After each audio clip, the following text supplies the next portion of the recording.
Hello everyone. तो आज हम लोग नया चैप्टर से शुरू करने वाले जिसका नाम है स्टैटिस्टिकल डिस्क्रिप्शन ऑफ डेटा। ये अगेन एक थ्योरेटिकल चैप्टर है। हम लोग के सिलेबस में दो थ्योरेटिकल चैप्टर है, एक टाइम सीरीज था जो हम पढ़ चुके हैं और एक और ये चैप्टर है statistical description of data. Time series का वेट उतना नहीं होता है एग्जाम पॉइंट ऑफ व्यू से, छोटा सा चैप्टर होता है, एक या दो क्वेश्चंस मैक्सिमम आते हैं। स्टैटिस्टिकल डिस्क्रिप्शन ऑफ डेटा थोड़ा सा ज्यादा वेटेज का होता है, 3 to 5 क्वेश्चंस के बीच आते हैं। अगेन इसको भी मैंने बहुत पीपीटी फॉर्मेट में बहुत ही सिंपल एक फ्लो में हम लोग चलेंगे। फ्लो चार्ट बना लेना थोड़ा बहुत, जैसे जैसे हम बनाते जाएगा इसमें पीपीटी में। बाकी जो हम लोग का मेन टेक्स्ट बुक है उसी में हम एक्स्ट्रा पॉइंट्स कुछ लिख लेंगे। तो थ्योरी लिखने का ज्यादा कुछ है नहीं, सब बुक में है, उसी में एड ऑन्स करना है अगर कुछ करना है तो। जो भी है बस एक बेसिक फ्लो चार्ट्स बना लेंगे ताकि पढ़ने में इजी हो, लास्ट में फटाफट बस पढ़ लेना और ये रिवीजन इसका हो जाएगा। तो बहुत सिंपल एक फ्लो में चलते जाएगा, बस इसको फॉलो करना है और कुछ नहीं, फॉलो करना है और अपना जो भी फ्लो चार्ट्स अगर कुछ बनाना हो जो हम लोग बोर्ड पे डिस्कस करेंगे वो बना लेना। और सिंपल सा चैप्टर है, इसमें भी रहेगा, जितना सिंपल हो सकता है उतना सिंपली हम लोग डिस्कस करेंगे और 2 क्लासेस के आसपास में ये चैप्टर फिनिश हो जाएगा। तो इसको करते हैं फटाफट से, ज्यादा कुछ है नहीं, ऊपर ऊपर से सब डिस्कस करते हुए चलना है, ज्यादा कुछ समझने का नहीं है, थोड़ा बहुत लर्न करने का पॉइंट्स होगा, थोड़े बहुत चीजें याद रखने की होगी बस, और ज्यादा इसमें कुछ है नहीं करने लायक। चलो, तो सबसे पहले हम लोग को डिस्कस करना है ओरिजिन ऑफ स्टैटिस्टिक्स। स्टैटिस्टिक्स का ओरिजिन क्या था, कहां से ओरिजिन हुआ ये वर्ड स्टैटिस्टिक्स। ये जो चैप्टर है ना statistical description of data, this is basics of statistics से डील करता है। इसको हम 4 पार्ट्स में पहले डिवाइड करेंगे, 4 पार्ट्स में डिवाइडेड होगा। ये इस क्लास में हम लोग आज वाले क्लास में लगभग 2 पार्ट्स कवर करेंगे और नेक्स्ट क्लास में और जो बचे हुए 2 पार्ट्स है उसको खत्म करके चैप्टर फिनिश कर देंगे।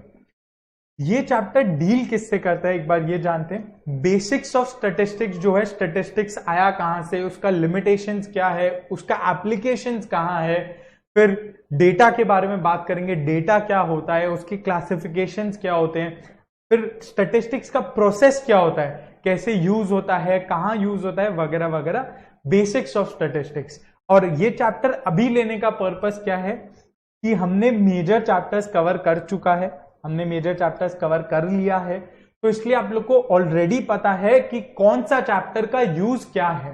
तो अगर अब हम बेसिक्स को करेंगे ना, रीड करेंगे, तो वो बहुत ही सिंपल एक फ्लो में चैप्टर निकल जाएगा, बहुत टाइम देना नहीं पड़ेगा। इसको पहले करते तो इसी में टाइम चला जाता। तो अब ये चैप्टर बहुत सिंपल लगेगा और बहुत क्विकली और बहुत फटाफट से होगा, बहुत फटाफट। चलो इसको करते हैं। सबसे पहले हम लोग को देखना है स्टैटिस्टिक्स का ओरिजिन कहां था। ये ओरिजिन है of statistics, of the word statistics. अगर स्टैटिस्टिक्स ये एक वर्ड है, कहीं से तो ओरिजिन हुआ होगा, कहीं से ये आया होगा, कहीं से डिराइव हुआ होगा।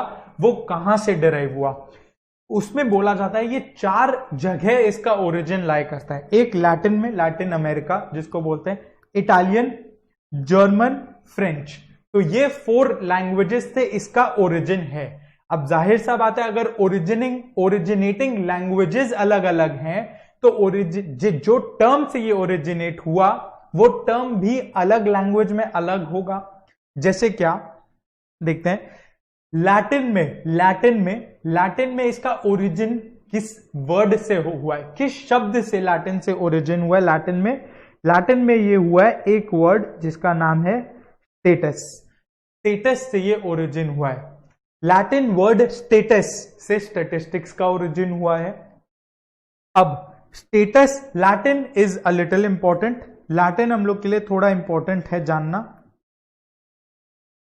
क्यों लैटिन इंपॉर्टेंट क्यों है? क्योंकि लैटिन वर्ड स्टेटस जो है इसका एक्चुअल मीनिंग होता है, इसका जो एक्चुअल मीनिंग है, इसका एक्चुअल मीनिंग होता है पॉलिटिकल स्टेट या स्टेट गवर्नमेंट्स जिसको बोलते हैं। तो ये स्टेटस से इसका डेरिवेशन क्यों हुआ, स्टेटस से ये ओरिजिनेट क्यों हुआ स्टैटिस्टिक्स, लैटिन अमेरिका में ना ओरिजिनली जब स्टैटिस्टिक्स नया नया आया था तो लैटिन अमेरिका में स्टेट पर्पसेस के लिए स्टैटिस्टिक्स को यूज किया जाता था इनिशियली। स्टेट पर्पसेस यानी क्या, गवर्नमेंट के काम के लिए स्टैटिस्टिक्स को यूज किया जाता था। और लैटिन अमेरिका में गवर्नमेंट को स्टेट बोलते हैं, तो स्टेट यानी पॉलिटिकल स्टेट, गवर्नमेंट, इसलिए वहां से स्टेटस का ये मतलब होता है लैटिन अमेरिका में पॉलिटिकल स्टेट या गवर्नमेंट, तो वहां से स्टैटिस्टिक्स का डिराइव हुआ है। स्टैटिस्टिक्स डिराइव हुआ है बिकॉज लैटिन अमेरिका में ओरिजिनली स्टैटिस्टिक्स गवर्नमेंट के काम के लिए यूज किया जाता था, स्टेट के काम के लिए यूज किया जाता था। ठीक, लैटिन में स्टेटस, इटालियन में क्या, इटालियन से पास्ता हमेशा याद आता है, इसलिए इटालियन से क्या, इटालियन में बोला जाएगा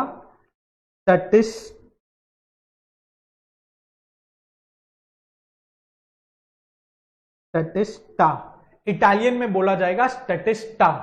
पास्ता होता है इटालियन, इटालियन फूड, पास्ता सबको पता है, इसलिए स्टैटिस्टा भी याद रखने में इजी होगा। ये कुछ नहीं है, सिर्फ कुछ वर्ड्स मेमोराइज करने होंगे, बिकॉज हो सकता है इनसे एक एमसीक्यू क्वेश्चन बन के आ जाए, तो पता होगा तो वो एमसीक्यू क्वेश्चन अगर आ गया तो मिस नहीं होगा, इजी मार्क्स होंगे। ये चैप्टर में यही है, या तो पता होगा या नहीं पता होगा, बीच का कुछ नहीं हो सकता। तो नेक्स्ट, जर्मन में क्या होता है, जर्मन में होता है स्टैटिस्टिका, के स्टैटिस्टिका। और फ्रेंच में क्या होता है, नहीं सॉरी, जर्मन में स्टैटिस्टिक होता है एक्चुअली, स्टैटिस्टिक, के नहीं होता, स्टैटिस्टिक। और फ्रेंच में क्या होता है, फ्रेंच में होता है स्टैटिस्टिक, वो के जगह QUE हो जाता है, स्टैटिस्टिक। तो 4 वर्ड्स, 4 ओरिजिन्स, कहां से ओरिजिन हुआ, लैटिन, इटालियन, जर्मन, फ्रेंच, ये 4 जगह से ओरिजिन हुआ।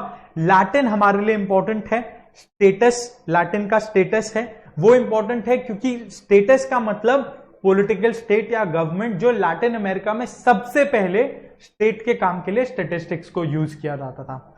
बचे हुए 3 क्या है, इटालियन, जर्मन, फ्रेंच। इटालियन में क्या, स्टैटिस्टा, अगर भूल जाओ तो पास्ता से स्टैटिस्टा, पास्ता स्टैटिस्टा राइमिंग थोड़ा सा उससे याद रह जाएगा। फिर बचा जर्मन और फ्रेंच, ये दोनों मोटा मोटी सिमिलर है। German is shorter, statistic, IK, statistic. German में originating word is shorter, statistic छोटा है। फ्रेंच में रिलेटिवली लंबा है, लॉन्गर, इट इज लॉन्गर, ठीक है। फ्रेंच में क्या है, फ्रेंच में बोला statistic, IQUE, statistic. I hope ये क्लियर होगा। 4 ओरिजिन्स, उनके originating word Latin, Italian, German, French. Status, statista, statistic और स्टैटिस्टिक, IQUE। ये 2-3 बार भी अगर हम लोग पढ़ लेंगे याद रह जाएगा, बिकॉज अल्टीमेटली एग्जाम में MCQ आएगा। कोई भी ये नहीं बोलेगा जर्मन में ओरिजिनेटिंग वर्ड क्या था बोलो, तो अगर 2-3 बार पढ़ा हुआ रहेगा ऑप्शन देख के याद आ जाएगा। कोई रट्टा कुछ नहीं मारना है, सिर्फ 2-3 बार थॉरोली रीड करना है चैप्टर को, उतना काफी है, ट्रस्ट में उतना काफी है। नेक्स्ट आगे चलते हैं, डेफिनेशन ऑफ स्टैटिस्टिक्स। स्टैटिस्टिक्स हमने इतना बार पढ़ लिया, इतना बार वो वर्ड यूज किया, पर स्टैटिस्टिक्स का मतलब क्या होता है ये तो पता ही नहीं अभी तक, तो ये जानते हैं। स्टैटिस्टिक्स, जो वर्ड है ना स्टैटिस्टिक्स, ये हमने ओरिजिन देख लिया, अब इसका डेफिनेशन देखते हैं। स्टैटिस्टिक्स का डेफिनेशन 2 तरह से यूज किया जाता है। It is used in two ways, 2 चीज को डिफाइन करने के लिए यूज किया जाता है। एक, अगर हम लोग कोई भी चैप्टर को इमेजिन करें, मान लो सेंट्रल टेंडेंसी, कोरिलेशन, डिस्पर्जन, जो भी चैप्टर्स हमने पढ़ा है, तो स्टैटिस्टिक्स सेंट्रल टेंडेंसी में मीन मीडियन मोड निकालने के लिए हम लोग एक सेट ऑफ डेटा को यूज करते थे। कुछ एक सेट ऑफ डेटा होता था टैब्यूलर फॉर्मेट में जो दिया हुआ रहता था, उसको हम यूज करते थे मीन मीडियन मोड निकालने के लिए, राइट। तो वो जो सेट ऑफ डेटा है या वो कलेक्शन ऑफ डेटा, वो जो डेटा है जिसको हम यूज कर रहे हैं मीन मीडियन मोड या कोरिलेशन, रिग्रेशन, कुछ भी निकालने के लिए, जो डेटा है वो डेटा को हम स्टैटिस्टिक्स बोलते हैं। That is number 1। नंबर 2, जो डेटा में अप्लाई किया जाता है, जो भी प्रोसेस वो डेटा पे अप्लाई किया जाता है कुछ भी डिराइव करने के लिए, like mean, median, mode. Central tendency apply हुआ मीन निकालने, mean, median, mode, am, GM वगैरह निकालने के लिए। स्टैंडर्ड डिविएशन लगाने के लिए हम डिस्पर्जन अप्लाई किए। एक प्रोसेस अप्लाई हुआ, डिस्पर्जन का एक फॉर्मूला है, एक प्रोसेस है जो अप्लाई हुआ। तो जो प्रोसेस या मेथड अप्लाई होता है उसको भी हम लोग स्टैटिस्टिक्स बोलते हैं। तो 2 चीज हुआ स्टैटिस्टिक्स का डेफिनेशन में। एक, जो डेटा जिसपे हम काम करते हैं, जिसपे प्रोसेस किया जाता है, वो जो कलेक्शन ऑफ डेटा है जिसपे हम सपोज मीन निकाले, जिसके ऊपर जिसको यूज करके हम मीन निकाल रहे हैं, that is statistics, that is referred to as statistics. दूसरा, जो प्रोसेस या मेथड है जिसको यूज करके हम स्टैटिस्टिक्स का मेथड अप्लाई कर रहे हैं, जिसको यूज करके हम वो एक मीनिंगफुल चीज डिराइव कर रहे हैं, जैसा मीन को हम निकाल रहे हैं, जो प्रोसेस है जिससे मीन निकल रहा है, या जो मेथड है वो मीन निकालने का तरीका, उसको हम स्टैटिस्टिक्स बोलते हैं। तो प्लूरल में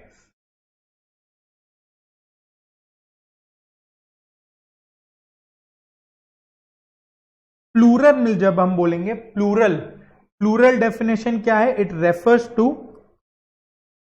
रेफर्स टू डेटा।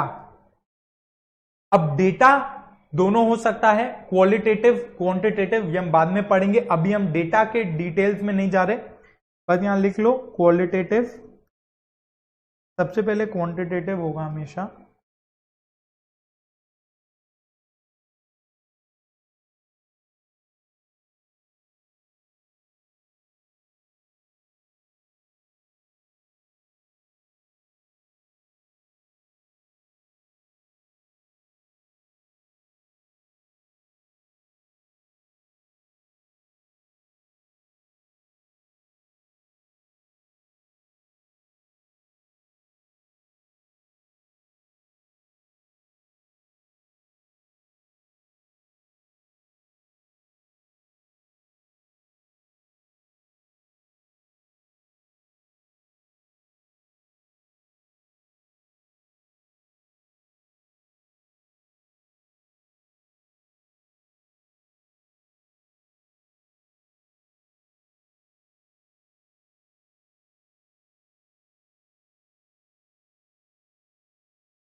तो डेटा कैन बी क्वांटिटेटिव, ठीक है, एंड क्वालिटेटिव। ये सब हम बाद में करेंगे, सब पढ़ेंगे, अभी सिर्फ सुनो। लास्ट में अगर फ्लो चार्ट बस बनाना हो तो रफली बना लेना, अदरवाइज सब चीज बुक में लिखा हुआ है। रफली अगर बनाना हो फॉर सिंप्लिसिटी तो जरूर बना लेना, पर सुनने में कॉम्प्रोमाइज मत करना, सुनना ज्यादा जरूरी है। बाद में अगर बनाना हो एक बार पॉज करके फटाफट कॉपी कर लेना, पर पहले सुनना प्रायोरिटी है, सुनने पे ज्यादा ध्यान दो। तो स्टैटिस्टिक्स एक प्लूरल डेफिनेशन हुआ। प्लूरल को हम डेटा बोलेंगे। डेटा प्लूरल क्यों है? क्योंकि सिंगुलर हम लोग एक डेटा का बात नहीं करते हैं, पूरा कलेक्शन ऑफ डेटा है, एक सेट ऑफ डेटा है। 100 स्टूडेंट्स हो सकते हैं, 100 ऑब्जर्वेशन हो सकता है, 200, 500, 10, 20, कितना भी हो सकता है। तो that is why data is the plural definition of statistics, ठीक है। It refers to data which is used for statistical analysis, ठीक है। सिंपल रखते हैं, प्लूरल में क्या डेटा को बोला जाता है। Plural definition of statistics is data, it refers to data. क्यों? क्योंकि वो सिंगल डेटा से हम लोग रेफर नहीं करते, एक सेट ऑफ डेटा है, एक कलेक्शन ऑफ डेटा है, ठीक है। दूसरा, सिंगुलर डेफिनेशन ऑफ स्टैटिस्टिक्स क्या है? सिंगुलर डेफिनेशन ऑफ स्टैटिस्टिक्स जो हमने अभी देखा वो क्या है? It refers to the method, वो मेथड या फिर प्रोसेस वो मेथड या प्रोसेस, ठीक है।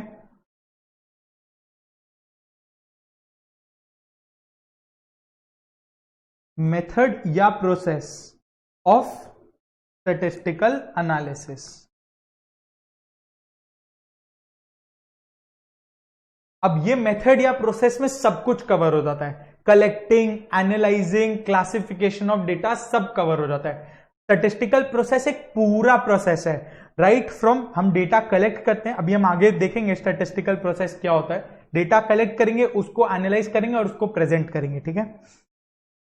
और उससे कुछ प्रोसेस वगैरह करके कुछ एक इन्फरेंस ड्रॉ किया जाता है। वो पूरा प्रोसेस को हम स्टैटिस्टिक्स का नाम देते हैं, जिसको बोला जाता है सिंगुलर डेफिनेशन ऑफ स्टैटिस्टिक्स, ठीक है। यहां तक क्लियर है। डेफिनेशन ऑफ स्टैटिस्टिक्स में दो चीज, प्लूरल, सिंगुलर। प्लूरल में इट रेफर्स टू डेटा जिसपे स्टैटिस्टिक्स का काम किया जाता है, सपोज जिसको यूज करके मीन कैलकुलेट होता है, रॉ डेटा जो है। दूसरा डेफिनेशन सिंगुलर, जिसको हम बोलते हैं it refers to the method या प्रोसेस जिसके थ्रू वो डेटा पे काम किया जाता है। अगर मीन निकाल रहे हैं तो एक मेथड फॉलो करके मीन आ रहा है, जो फॉर्मूला भी उस मेथड का पार्ट है। वो पूरे मेथड को, पूरे प्रोसेस को सिंगुलर डेफिनेशन ऑफ स्टैटिस्टिक्स बोला जाता है, ठीक है। फटाफट से आगे चलते हैं, कुछ है नहीं, सब सिंपल है, सुनते जाना है, लास्ट में नोट करते जाना है। अगर ये किसी को नोट करना है कर लो, वैसे है नहीं। पॉज करो, फटाफट से रफली एक फ्लो चार्ट बनाओ और काम खत्म। ये भी अगर कोई नहीं किया हो तो फटाफट पॉज करना है, नोट करना है, एकदम रफली, काम खत्म। इसमें कुछ नहीं है, सिर्फ रीड करना है, रीड करते हुए चलना है, 2-3 बार रीड करना है, पूरा चैप्टर दिमाग में बैठ जाएगा सुनते सुनते। क्लियर है ना। Application of statistics. अब एप्लीकेशन ऑफ स्टैटिस्टिक्स में जो पूछा है, 3 एप्लीकेशंस ऑफ स्टैटिस्टिक्स हो सकते हैं, 3 जगह पे स्टैटिस्टिक्स का एप्लीकेशन होता है। ऐसे बहुत जगह पे होता है, पर अपने लिए रेलेवेंट है केवल 3 याद रखना है। सबसे पहला इकोनॉमिक्स, इकोनॉमिक्स में एप्लीकेशन होता है स्टैटिस्टिक्स का। दूसरा बिजनेस मैनेजमेंट में, बिजनेस जब करते हैं उसके मैनेजमेंट को यूज होता है, business day to day business चलाने में, डे टू डे बिजनेस को मैनेज करने में स्टैटिस्टिक्स यूज होता है। और तीसरा कॉमर्स एंड इंडस्ट्री, इंडस्ट्री में भी स्टैटिस्टिक्स यूज होता है, industry in general. Second point जो है बिजनेस मैनेजमेंट, ये एक बिजनेस का बात करता है, एक बिजनेस को चलाने के लिए स्टैटिस्टिक्स यूज होता है। तीसरा पॉइंट जो है कॉमर्स एंड इंडस्ट्री, वो इन जनरल बात करता है, इन जनरल भी इंडस्ट्री और कॉमर्स में स्टैटिस्टिक्स यूज किया जाता है, ठीक है। तो अब चलो आगे चलते हैं, फटाफट से डिस्कस करते हैं कौन सा मेथड में कहां कैसे यूज होता है। अब इकोनॉमिक्स, इकोनॉमिक्स में अब जब पढ़े होंगे तो हमने क्या पढ़ा है, economics is associated with forecasting. उसमें डिमांड, सप्लाई, इन्वेस्टमेंट, इनकम वगैरह हम फोरकास्ट करते हैं। डिमांड सप्लाई का मीडियन पॉइंट निकालते हैं, इक्विलिब्रियम पॉइंट्स निकालते हैं।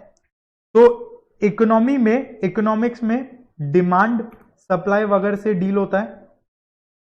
तो इसमें स्टैटिस्टिक्स कहां लगता है, इसमें स्टैटिस्टिक्स लगता है फोरकास्टिंग में। जब हम फोरकास्ट करते हैं डिमांड को, इकोनॉमिक्स का जो पर्पस है, इकोनॉमिक्स का पर्पस है फोरकास्टिंग डिमांड सप्लाई, वो फोरकास्ट करने में स्टैटिस्टिकल टूल्स का काम आता है। क्या टूल्स, एक टाइम सीरीज हो गया, टाइम सीरीज एनालिसिस, राइट। और नंबर 2 क्या है, नंबर 2 जिसमें हम सिर्फ फोरकास्ट से ही डील करते हैं, हमने पढ़ के आया हुआ है अभी रिसेंट में, जिसको हम बोलते हैं रिग्रेशन एनालिसिस। रिग्रेशन एनालिसिस का अगर याद होगा, इसका पर्पस क्या होता था, रिग्रेशन का पर्पस होता था to predict the dependent variable given an independent variable. तो उसमें हम डिमांड, अगर हमारा डिपेंडेंट वेरिएबल है, उसको हम प्रिडिक्ट करते थे, ठीक है। दूसरा ये हुआ इकोनॉमिक्स। दूसरा आया बिजनेस मैनेजमेंट। अब बिजनेस मैनेजमेंट में हम स्टैटिस्टिक्स को कैसे यूज करते हैं। बिजनेस मैनेजमेंट क्या हुआ, मान लो कोई एक बिजनेस है, ठीक है, कोई भी एक बिजनेस, मान लो रिलायंस इंडस्ट्रीज अपना बिजनेस कर रहा है, या बहुत सारे और कंपनीज है जो अपने बिजनेस कर रहे हैं, डाबर कर रहा है, बैंक्स है इतने सारे, HDFC, ICICI वगैरह, एक्सिस वगैरह, इतने सारे बैंक्स है, ITC, HUL, ये सब, और FMCG कंपनीज भी है, कोलगेट, नेस्ले, सब अपना अपना बिजनेस कर रहे हैं। कोई भी चीज को बिजनेस करने के लिए, किसी भी बिजनेस को डे टू डे में बिजनेस मैनेज करने के लिए, कंडक्ट करने के लिए स्टैटिस्टिक्स का एप्लीकेशन यूज होता है। स्टैटिस्टिक्स के जो कुछ टूल्स है वो काम आते हैं। क्या टूल्स है उतना डिटेल में नहीं जाना है, बहुत कॉम्प्लिकेटेड हो जाएगा, जितना रेलेवेंट है उतना जानेंगे। क्यों यूज होता है वो थोड़ा सा डिस्कस करते हैं। अब मान लो कोई भी एक बिजनेस का एग्जांपल ले लो, जैसे डाबर ले लेते हैं या ITC ले लेते हैं। अब ITC को अगर मान लो एक ITC एक कंपनी है, ITC को कुछ डिसीजंस लेना होगा डे टू डे में। मान लो कोई एक रॉ मटेरियल ITC अभी तक बाहर से खरीदता था, अब वो ये चीज इवैल्यूएट करेगा कि हम बाहर से खरीदे या हम खुद इसको मैन्युफैक्चर कर रहे हैं, कौन सा मेरे लिए ज्यादा प्रॉफिटेबल है। तो वो क्या किया, उसके पास एक ऑल्टरनेटिव है, ऑल्टरनेटिव 1 और यहां ऑल्टरनेटिव 2। ये कुछ ऑल्टरनेटिव्स है, और भी तरह के ऑल्टरनेटिव्स हो सकते हैं। वो इन सारे ऑल्टरनेटिव्स का प्रोज कॉन्स ये दोनों चीज इवैल्यूएट करेगा। प्रोज और कॉन्स इवैल्यूएट करने के बाद वो ये डिसाइड करेगा इन दोनों में कौन सा ऑल्टरनेटिव ITC के लिए ज्यादा फीजिबल है। ऑल्टरनेटिव 1 हो सकता है ऑल्टरनेटिव 2 नहीं हो, तो वो ऑल्टरनेटिव 1 को चुन लेगा, या मे बी ऑल्टरनेटिव 2। अब जो हमारा दो ऑल्टरनेटिव था, खुद बनाए या हम बाहर से खरीदे। अगर हम खुद बनाए और उसमें मेरा प्रॉफिट ज्यादा आ रहा है तो हम जरूर खुद बनाएंगे। तो वो सब चीज इवैल्यूएट करेगा, प्रोज एंड कॉन्स। कॉन्स यानी क्या हर्डल्स हो सकते हैं उस चीज को बनाने में, प्रोज यानी कितना प्रॉफिट आ सकता है, कितना एक्स्ट्रा प्रॉफिट आ सकता है, और प्रोज में यह भी हो सकता है सप्लायर पे डिपेंडेंसी ना हो, वगैरह वगैरह। सिमिलरली ऑल्टरनेटिव 2 कि हम बनाने के जगह सप्लायर से ही सोर्स कर ले, उसका भी प्रोज एंड कॉन्स वो एनालाइज करेगा। दोनों एनालाइज करने के बाद वो एक ऑल्टरनेटिव चूज करेगा। ये पूरे प्रोसेस में काफी सारे स्टैटिस्टिकल टूल्स का यूज होता है, जो बिजनेस डिसीजन मेकिंग में काम आता है। तो बिजनेस में डिसीजन मेकिंग में स्टैटिस्टिक्स का काम आता है। डिसीजन मेकिंग, इसमें टूल्स का नाम हम लोग को नहीं जानना, सिर्फ इतना जानना है डिसीजन मेकिंग में काम आता है। कौन सा अलग अलग टाइप्स के अलग अलग ऑल्टरनेटिव्स अवेलेबल हैं, एक एक ऑल्टरनेटिव के प्रोज एंड कॉन्स देखना है और कौन सा सबसे सही है उसको चूज करना है। ये डिसीजन मेकिंग में स्टैटिस्टिक्स का काम पूरा आता है। अब तीसरा जो एक है, तीसरा हमारा third application, commerce and industry. अब मान लो एक और बिजनेस, मान लेते हैं ITC एक बहुत बड़ा कंपनी है। अब ITC को अपना कॉस्ट कंट्रोल करना है, उसका कॉस्ट बहुत ज्यादा है जो उसके प्रॉफिटेबिलिटी को इंपैक्ट कर रहा है, तो उसको अपना कॉस्ट कंट्रोल करना है। कॉस्ट कंट्रोल करने के लिए ITC हो सकता है कोई इंडस्ट्री में किसी को अपॉइंट करे, कोई कंसल्टेंट को अपॉइंट करेगा, BCG, मैकेंजी, बेन, बहुत सारे नाम आप लोग बाद में सुनेंगे। ये लोग कंसल्टिंग का काम करते हैं, तो ये लोग को अपॉइंट करेगा। और इन लोग, मान लो ITC बेन को अपॉइंट किया एज अ कंसल्टेंट। बेन एक कंसल्टिंग कंपनी है, बेन को अपॉइंट किया कि आप मेरा कॉस्ट कंट्रोल करने में हेल्प करो, मेरा कॉस्ट बहुत ज्यादा है, I want to control my cost and you evaluate the ways I can control my cost and give me recommendations. तो बेन क्या करेगा, इसको रिकमेंडेशंस देगा, ठीक है, कि आप कॉस्ट को कंट्रोल कैसे कर सकते हो, उस पर रिकमेंडेशन देगा।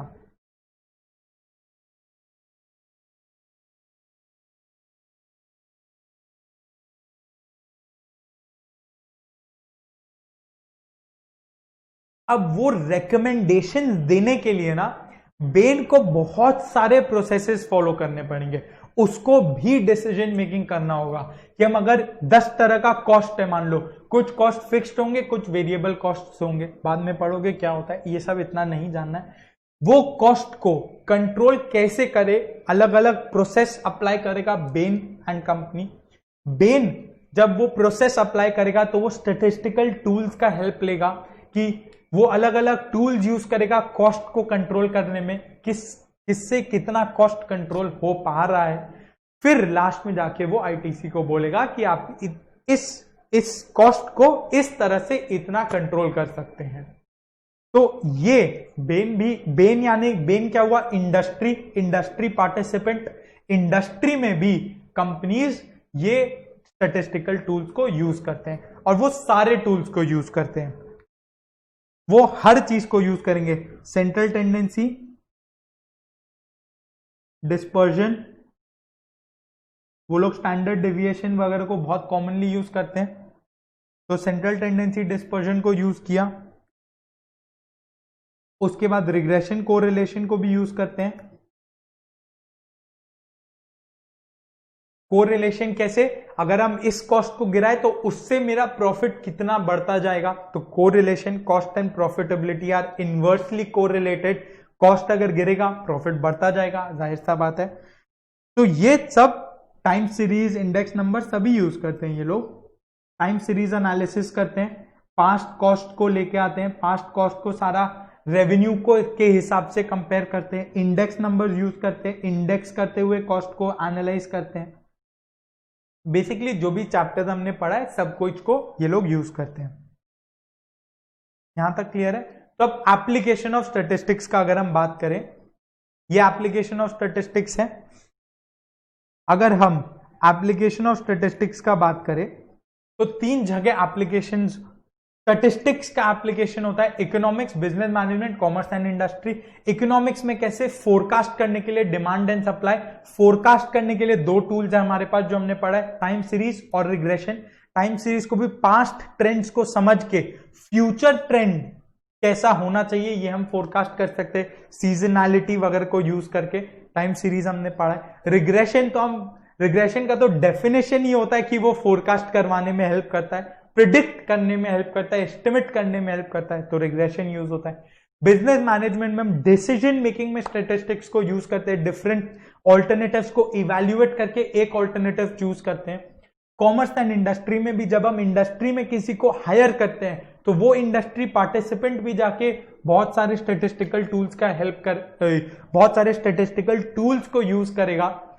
वो तो इनफैक्ट यहां पे सारे टूल्स यूज होते हैं, मीन मीडियन मोड, डिस्पर्जन में रेंज वगैरह कैलकुलेट हो गया, quartile deviation, standard deviation, correlation, regression, time series, index numbers, सब ये लोग यूज करते हैं सब।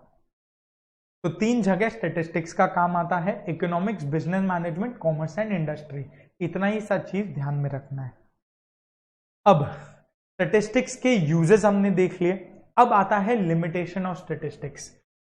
हर एक चीज का अगर कुछ फायदा है, कुछ यूज है, तो कुछ नुकसान भी है, कुछ लिमिटेशंस भी है। ये हम लोग को पता है। किसी चीज का अगर कुछ मेरिट्स है तो उनके डीमेरिट्स भी है पूरे।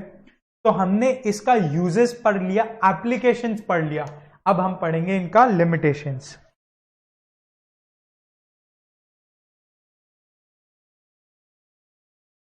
अब पढ़ेंगे इनका लिमिटेशंस। तो लिमिटेशंस में क्या है, अगेन 4 लिमिटेशंस है जो हमने पढ़ने, बस जान के रखना है, आएगा अल्टीमेटली एमसीक्यू। अगर 2-3 बार भी थोरली, एक बार अच्छे से सुन लो क्लास में और 2-3 बार बाद में पढ़ लेना, इसके बियॉन्ड कुछ भी नहीं आएगा, कुछ भी नहीं। बस ध्यान से सुनते चलो। ये चार लिमिटेशंस हैं स्टैटिस्टिक्स के। पहला लिमिटेशन क्या है, एग्रीगेट। ये हेडिंग्स है, ठीक है। पहला लिमिटेशन एग्रीगेट्स। एग्रीगेट यानी क्या, स्टैटिस्टिक्स हमेशा एग्रीगेट डेटा से डील करता है, हमेशा एग्रीगेट डेटा से डील करता है। एग्रीगेट डेटा यानी क्या, मान लो जब हम mean median mode, am GM कुछ भी कैलकुलेट करते थे, कोरिलेशन रिग्रेशन कुछ भी कैलकुलेट करते थे, तो एक पूरे एक कलेक्शन ऑफ डेटा को यूज करके एज अ होल यूज करके उसको कैलकुलेट करते थे मीन मीडियन मोड वगैरह निकालने में। इस पूरे कलेक्शन ऑफ डेटा में कोई एक इंडिविजुअल डेटा क्या हम लोग के लिए कभी रेलेवेंट हुआ? कभी भी रेलेवेंट नहीं हुआ। हम कभी भी एक इंडिविजुअल डेटा पे फोकस नहीं करते थे, हम हमेशा डेटा एज अ होल को ही यूज करते थे। अगर मार्क्स है तो सारे के मार्क्स कितने हैं, एक का कोई मार्क्स पे फोकस नहीं होता था। कोई एक स्टूडेंट का मार्क्स हमारे लिए एक्स्ट्रा इंपॉर्टेंस देगा ऐसा कभी भी नहीं हुआ, राइट? हमेशा हम हर एक मार्क्स को इक्वल इंपॉर्टेंस दिए और वो हम लोग के लिए रेलेवेंट होता था एज अ होल, वो एज अ होल रेलेवेंट होता था। तो इसीलिए एग्रीगेट्स यानी क्या, ये एग्रीगेट डेटा के साथ काम करता है, ये एग्रीगेट डेटा के साथ डील करता है। इंडिविजुअल डेटा जो है वो हम लोग के लिए कोई काम का नहीं है। इंडिविजुअल डेटा इज यूजलेस, ठीक है। दूसरा लिमिटेशन है क्वांटिटेटिव डेटा। अब जितना भी आज तक हम लोगों ने कैलकुलेशंस किया है स्टैटिस्टिक्स में, mean, median, mode, range, dispersion के बाकी measures, quartile deviation, mean deviation और स्टैंडर्ड डेविएशन, आगे भी कुछ भी मेथड्स, ये सब सिर्फ और सिर्फ क्वांटिटेटिव डेटा को यूज करते हैं, सिर्फ क्वांटिटेटिव डेटा पे काम करते हैं। क्वांटिटेटिव डेटा, क्वालिटेटिव डेटा क्या होता है अभी हम लोग देखेंगे, पर अभी तक जैसा अभी हमने क्या किया, मार्क्स हर स्टूडेंट के मार्क्स पे हमने काम किया, एज, हाइट, वेट, जो भी नंबर्स में एक्सप्रेस हो सकता है, जो भी डिफाइन हो सकता है, मार्क्स उसका कितना है, इतना मार्क्स है, it can be defined with a number, numerically define हो सकता है, उसको हम क्वांटिटेटिव डेटा बोलते हैं। तो statistics majorly deals with quantitative data, ठीक है। तो statistics deals with quantitative data, qualitative data के साथ वो डायरेक्टली डील नहीं कर सकता, ये एक लिमिटेशन ऑफ स्टैटिस्टिक्स है, ठीक है। अगर मान लो 10 फीमेल है 10 मेल है, इसका हम क्या करें, हम लोग कुछ नहीं कर सकते, तो ये एक लिमिटेशन ऑफ स्टैटिस्टिक्स है। कुछ एक ग्रुप में से कुछ स्मोकर्स है, कुछ नॉन स्मोकर्स है, हम इसमें आगे क्या करें, कुछ नहीं कर सकते, राइट। हम इसका मीन तो नहीं निकाल सकते कि स्मोकर्स में मीन कौन है, राइट, वो क्वालिटेटिव है, वो एक इंसान है, वो एक कैरेक्टरिस्टिक है, उस पर हम आगे काम नहीं कर सकते। तो हम स्टैटिस्टिक्स किससे डील करेगा, स्टैटिस्टिक्स सिर्फ क्वांटिटेटिव डेटा से डील करता है। स्टैटिस्टिक्स का ये लिमिटेशन है कि cannot use qualitative data directly. Use कर सकता है पर डायरेक्टली नहीं कर सकता, डायरेक्टली यूज नहीं कर पाएगा, उसमें कुछ मॉडिफिकेशंस करने पड़ेंगे, कुछ प्रोसेसेस के साथ उसको कन्वर्ट वगैरह करना पड़ता है, फिर यूज कर सकते हैं। उतना डिटेल में नहीं जाना, बस इतना जानना है कि ये सिर्फ क्वांटिटेटिव डेटा के साथ काम करता है, क्वालिटेटिव डेटा में इसका लिमिटेशंस अप्लाई हो जाता है, सिंपल। सॉरी, कंडीशनल प्रोजेक्शंस, अब ये क्या बोल रहे हैं,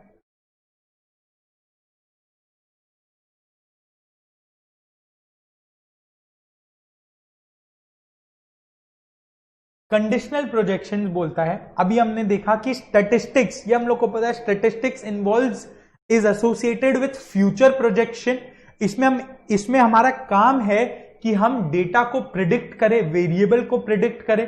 रिग्रेशन में हम करते थे, टाइम सीरीज में हमने देखा, टाइम सीरीज भी क्या है, study of the past data, और साथ में वही ट्रेंड को हम अगर एक्स्ट्रापोलेट करें फ्यूचर में, तो हम फ्यूचर को प्रिडिक्ट कर सकते हैं। It might not be accurate, उसमें हम नहीं जा रहे, पर प्रिडिक्ट हम कर सकते हैं, प्रोजेक्ट हम कर सकते हैं। तो स्टैटिस्टिक्स में हम डेटा को प्रोजेक्ट करते हैं टू फ्यूचर डेटा को हम प्रोजेक्ट करते हैं। वो जो भी हमारा प्रोजेक्शंस है, वो प्रोजेक्शंस कंडीशनल है, वो प्रोजेक्शंस अजम्पशन बेस्ड है। वो क्या है, it is based on assumptions and conditions, right? It is based on assumptions and conditions. तो जो assumptions और conditions के basis पे हम डेटा को प्रोजेक्ट कर रहे हैं, वो assumption गलत भी तो हो सकता है.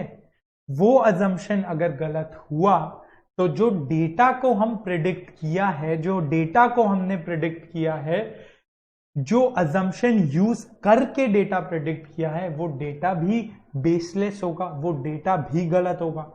जैसा फॉर एग्जाम्पल, मान लो हम लोग को प्रिडिक्ट करना है नेक्स्ट मंथ में हमारा सेल्स कितना होने वाला है. ठीक है, हमारा कंपनी है, या मान लो आईटीसी को प्रिडिक्ट करना है उसके नेक्स्ट क्वार्टर में या नेक्स्ट ईयर में सेल्स कितना होना चाहिए. तो वो डेटा को वो प्रिडिक्ट करने में कुछ अजम्पशंस लेगा. वो क्या अजम्पशंस लेगा? जीडीपी ग्रोथ इतना होगा. अगर इकोनॉमी का ग्रोथ इतना होगा, मान लो इकोनॉमी 6% से ग्रो करेगा.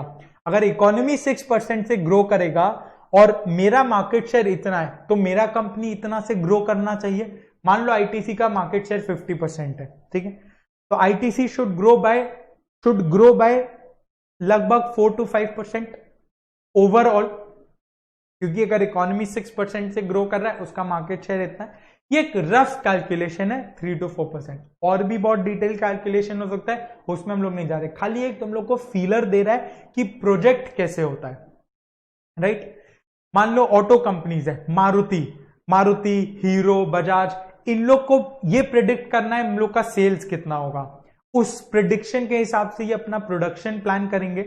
अगर इन्होंने प्रेडिक्ट किया मेरा नेक्स्ट क्वार्टर में, मारुति ने प्रेडिक्ट किया मेरा नेक्स्ट क्वार्टर में 2 लाख गाड़ी बिकना चाहिए, तो वो 2 लाख अगर सेल प्रेडिक्ट किया है, उसके हिसाब से वो मान लो 2,20,000 गाड़ी प्रोड्यूस करेगा, राइट? ताकि स्टॉक आउट का सिचुएशन नहीं हो. पर मान लो कि वो 2 लाख प्रेडिक्शन उसका एकदम गलत हो गया, वो सेल खाली 1 लाख हुआ, तो वो प्रोड्यूस करके बैठ गया 2 लाख, वो गलत हो जाएगा. तो इसीलिए असम्पशंस और कंडीशंस के बेसिस पे फोरकास्ट किया जाता है. जो गलत हो सकता है वो गलत हो गया तो हमारा स्टैटिस्टिकल फोरकास्ट है वो भी गलत होगा. तो it is based on assumptions which can be wrong. तो ये एक लिमिटेशन है कि ये असम्पशंस को इंपॉर्टेंस देता है. असम्पशंस के बेसिस पे फोरकास्ट बनता है. तो असम्पशन गलत हुआ तो डेटा भी गलत है. और एक लास्ट में क्या है? Rule based. रूल बेस्ड यानी क्या? स्टैटिस्टिक्स. अब हम लोग को ये चीज पता है, स्टैटिस्टिक्स डील्स विथ सैंपलिंग. अगर हम लोग को किसी भी चीज का कुछ मान लेते हैं मीन निकालना है, ठीक है. अब अगर पॉपुलेशन में मान लेते हैं 5,000 लोग है, 5,000 लोग का मीन निकालना है, तो ये पॉसिबल नहीं है.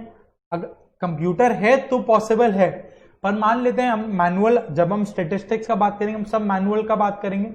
Manually it is not possible कि हम 5,000 लोग का डेटा बैठ के लिखे, 5,000 लोग का डेटा का मीन निकाले, right? It is not possible. तो हम वो 5,000 लोग से कुछ एक ऐसा सैंपल लेके आएंगे, मे बी 50 लोगों का, जो रिप्रेजेंट करता हो पूरे 5,000 लोगों को, करेक्ट? फिर वो 50 लोगों का मीन हम निकालेंगे और मान लेंगे कि यही मीन है हम लोग का 5,000 लोगों का. जो मीन निकाला 50 लोग का, अब selecting that 50 out of 5,000 students is going to be a challenge. वो 50 लोगों को सिलेक्ट करने का एक तरीका होगा, एक रूल होगा.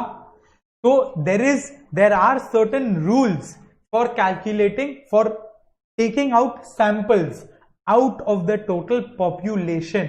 5,000 लोग को हम पॉपुलेशन बोलते हैं. जो 50 लोग का जो 50 लोग हम वो 5,000 में से सिलेक्ट किए, उसको हम सैंपल बोलते हैं. 50 is the sample, 5,000 is the population.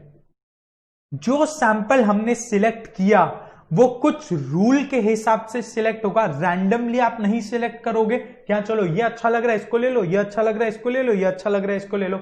ऐसे काम नहीं होता है. कुछ रूल्स अप्लाई किए जाएंगे. अगर वो रूल गलत हुआ, आपका सैंपल भी गलत आएगा और कैलकुलेशन भी गलत होगा. तो वो स्टैटिस्टिकल प्रोसेस का कोई मतलब नहीं रहेगा, क्योंकि जो इन्फरेंस है, जो मीन निकला वो मीन ही गलत होगा, तो उसका कोई रेलेवेंस नहीं बचेगा, कोई इंपॉर्टेंस नहीं बचेगा। तो दैट इज वाई स्टैटिस्टिक्स में, स्टैटिस्टिकल प्रोसेस में, जो हम लोग का स्टैटिस्टिकल प्रोसेस है that is based on random sampling. वो प्रोसेस का नाम होता है रैंडम सैंपलिंग। पर रैंडम सैंपलिंग का मतलब तो यही है कि हम प्रोबेबिलिटी के हिसाब से हम उसको सैंपलिंग सिलेक्ट करेंगे, पर इसका मतलब ये नहीं है कि आप अपने मर्जी से चूज कर लोगे रैंडमली कि हमको ये देख के अच्छा लग रहा है इसको ले लो, ये देख के नहीं ये अच्छा नहीं है इसको हटाओ, ओ ये बहुत बढ़िया इसको लो। ये नहीं होता है। रैंडम सैंपलिंग माने क्या, 5000 का अगर एक बैग है, इससे रैंडमली हम 50 उठा लिए, बस इसमें हम अपना बायस नहीं लगा सकते। तो ये रैंडम सैंपलिंग करने का कुछ रूल्स है which is prescribed, rules are prescribed, ठीक है। तो अब ये जो रूल्स प्रिस्क्राइब्ड है, ये रूल्स अगर गलत हुए तो हमारा प्रोसेस गलत होगा। तो these are the 4 limitations of statistics. सबसे पहला क्या, एग्रीगेट। ये एग्रीगेट डेटा के साथ डील करता है। पहला दोनों तो बहुत सिंपल है, एग्रीगेट, ये एग्रीगेट डेटा के साथ डील करता है। इंडिविजुअल डेटा का कोई रेलेवेंस नहीं है, इंडिविजुअल डेटा को हम कोई इज्जत नहीं देंगे स्टैटिस्टिक्स में, सिंपल। दूसरा, सिर्फ और सिर्फ क्वांटिटेटिव डेटा के साथ डील कर सकता है। कौन स्मोकर है, कौन स्मोकर नहीं है, कौन अल्कोहलिक है, कौन अल्कोहलिक नहीं है, इससे हम लोग को कोई फर्क नहीं पड़ता। ये क्वालिटेटिव है, ये तुम घर में रखो। स्टैटिस्टिक्स इससे डील नहीं करता, राइट। और जो 2 बच गए, ये रूल्स पे है। एक कंडीशनल प्रोजेक्शन, जब प्रोजेक्ट करते हैं तो कुछ अजम्पशंस के बेसिस पे प्रोजेक्ट करते हैं, वो अजम्पशन गलत हो सकता है। स्टैटिस्टिक्स का ये एक लिमिटेशन है। 4th लिमिटेशन है कि ये रूल बेस्ड है, रैंडम सैंपलिंग यूज होता है स्टैटिस्टिक्स में, और सैंपल सिलेक्ट करने का एक तरीका है, एक रूल प्रिस्क्राइब्ड है। वो रूल हो सकता है गलत हो, तो अगर ये रूल गलत हुआ तो हमारा पूरा प्रोसेस गलत हो जाएगा। दैट इज रूल बेस्ड, यानी रैंडम सैंपलिंग का एक स्टैटिस्टिकल लिमिटेशन, ठीक है। नेक्स्ट है पूरा हमारा प्रोसेस ऑफ स्टैटिस्टिक्स। अब हम लोग का नेक्स्ट पार्ट शुरू होने वाला है। उस पार्ट को शुरू होने से पहले स्टैटिस्टिक्स का जो एक पूरा प्रोसेस है, ये समझना जरूरी है। एक बार ब्रीफ में ही समझना है पूरा प्रोसेस क्या होता है स्टैटिस्टिक्स में। स्टैटिस्टिक्स में जो प्रोसेस होता है वो ये होता है, statistics starts with data. Data के बिना स्टैटिस्टिक्स का कोई मतलब नहीं है। अगर आपको स्टैटिस्टिकल टूल यूज करना है, मान लो किसी चीज का मीन निकालना है, किसी चीज का कोरिलेशन निकालना है, तो वो आप किसका निकालोगे, अपना तो नहीं निकालोगे ना, कुछ डेटा का निकालोगे। डेटा का मीन निकलेगा तो सबसे पहले क्या चाहिए, डेटा को कलेक्ट करना जरूरी है। डेटा का कलेक्शन इंपॉर्टेंट है। कहां से कलेक्ट करना है, देखो वो आप लोग को देखना है। अब ठीक है, एज अ स्टूडेंट हम लोग को क्या करना है, डेटा को बुक से लेना है, बुक से डेटा को लेके उसमें मीन मीडियन मोड निकालना है, हो गया हमारा काम। पर रियल लाइफ में तो ऐसा नहीं होता ना कि बुक से डेटा को ले लिए, कुछ कैलकुलेट कर लिया और आंसर निकल गया। रियल लाइफ में डेटा को कलेक्ट करना पड़ता है, अलग अलग तरीकों से कलेक्ट करना पड़ता है, अलग अलग टूल्स यूज करना होता है, अलग अलग मेथड्स होते हैं डेटा कलेक्ट करने के। उसको भी हम ब्रीफ में डिस्कस करेंगे क्या है। पर स्टेप 1 जो पहला स्टेप है स्टैटिस्टिक्स में, that is always collection of data. Data को कलेक्ट करना इज स्टेप 1। स्टेप 2 क्या है, डेटा को किस तरह से हम क्लासिफाई करते हैं, that is step 2, classification of data. Data को क्लासिफाई करना है अलग अलग हेडिंग्स में। डेटा कलेक्ट कर लिया, रॉ डेटा कलेक्ट कर लिया, अब रॉ डेटा हमारे किसी काम का नहीं होगा, तो उसको हम अलग तरीके से क्लासिफाई करेंगे। हो सकता है ये क्वालिटेटिव हो जो हमारे लिए अगेन काम का नहीं है, क्वांटिटेटिव है तो काम का है, हो सकता है ये टाइम सीरीज पे बेस्ड हो सकता है ये टाइम पे बेस्ड नहीं हो। तो ये अलग अलग टाइप के डेटा क्लासिफिकेशंस है, आगे हम पढ़ेंगे क्या है। तो डेटा कलेक्ट करने के बाद हमारा नेक्स्ट स्टेप है उसको क्लासिफाई करना। उसको क्या करना, उसको क्लासिफाई करना। और डेटा को क्लासिफाई कर लिया, डेटा को क्लासिफाई कर लिया, यहां पे एक जो नहीं है वो थर्ड स्टेप होता नहीं है, बिकॉज दैट इज एनीवे वो इंप्लाइड है। यहां पे हम कुछ टूल्स लगाएंगे, मान लो मीन कैलकुलेट किया, मोड कैलकुलेट किया, मीडियन कैलकुलेट किया, एचडी, रेंज, कुछ भी जो भी हम लोग के लिए रेलेवेंट है वो सब हमने कैलकुलेट किया। और लास्ट में वो डेटा को अरेंज करके प्रेजेंट कर दिया उसके मीन के साथ, मोड के साथ, मीडियन, कुछ भी के साथ। तो that was step 3, right. Statistics के पूरे प्रोसेस में 3 स्टेप्स है ब्रीफ में, इस पे ये उतना रेलेवेंट नहीं है, जस्ट ब्रीफ में डिस्कस करना है। सबसे पहला क्या है, डेटा को हमको कलेक्ट करना पड़ता है। कलेक्ट करने का अलग अलग तरीका हो सकता है, अलग अलग जगह से हम कलेक्ट कर सकते हैं। स्टेप 2, वही डेटा को जो हमने कलेक्ट किया है उसको क्लासिफाई करना होगा अपने पर्पस के हिसाब से। किस डेटा को हमको किस पर्पस के लिए यूज करना है उस हिसाब से हम डेटा को क्लासिफाई करेंगे, दैट इज स्टेप 2। फिर वो डेटा पे अगर चाहे तो कुछ और प्रोसेस और मेथड लगा सकते हैं, मीन वगैरह कैलकुलेट कर सकते हैं। फाइनल स्टेप क्या होगा, डेटा कलेक्ट कर लिया, उस पे प्रोसेसेस लगा लिए, अब उसको प्रेजेंट करना। Ultimate goal is to present the data in a simplified manner. Presentation भी देखेंगे हम आगे क्या होता है। यहां तक क्लियर है, कलेक्शन, क्लासिफिकेशन, प्रेजेंटेशन। तो चलो आगे चलते हैं। आगे चलने के पहले तुम लोग इसको नोट कर लो, अगर नोट करना है फटाफट से सारे चीज को नोट कर लो, जो भी नोट करना बचा है।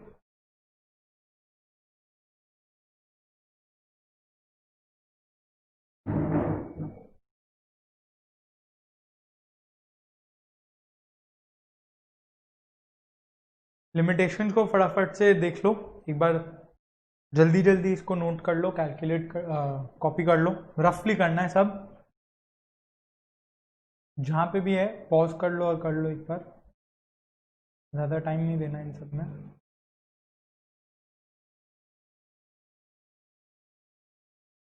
ठीक है,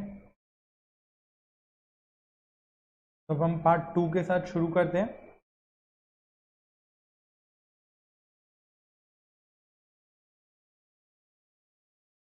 पार्ट 2 के साथ शुरू करते हैं।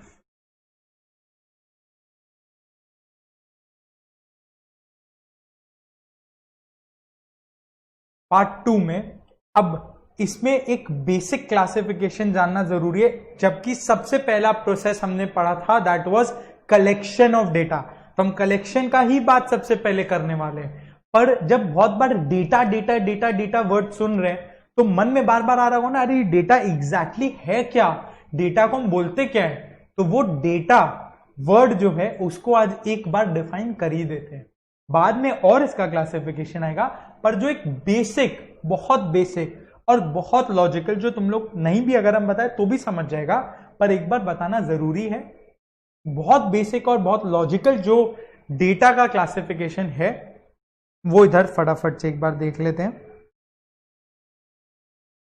डेटा ओरिजिनली ना 2 तरह के होते हैं, एक जिसको हम बोलते हैं क्वांटिटेटिव,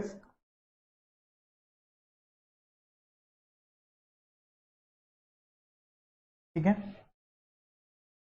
दूसरा जिसको हम बोलते हैं क्वालिटेटिव। ठीक, क्वांटिटेटिव, क्वालिटेटिव।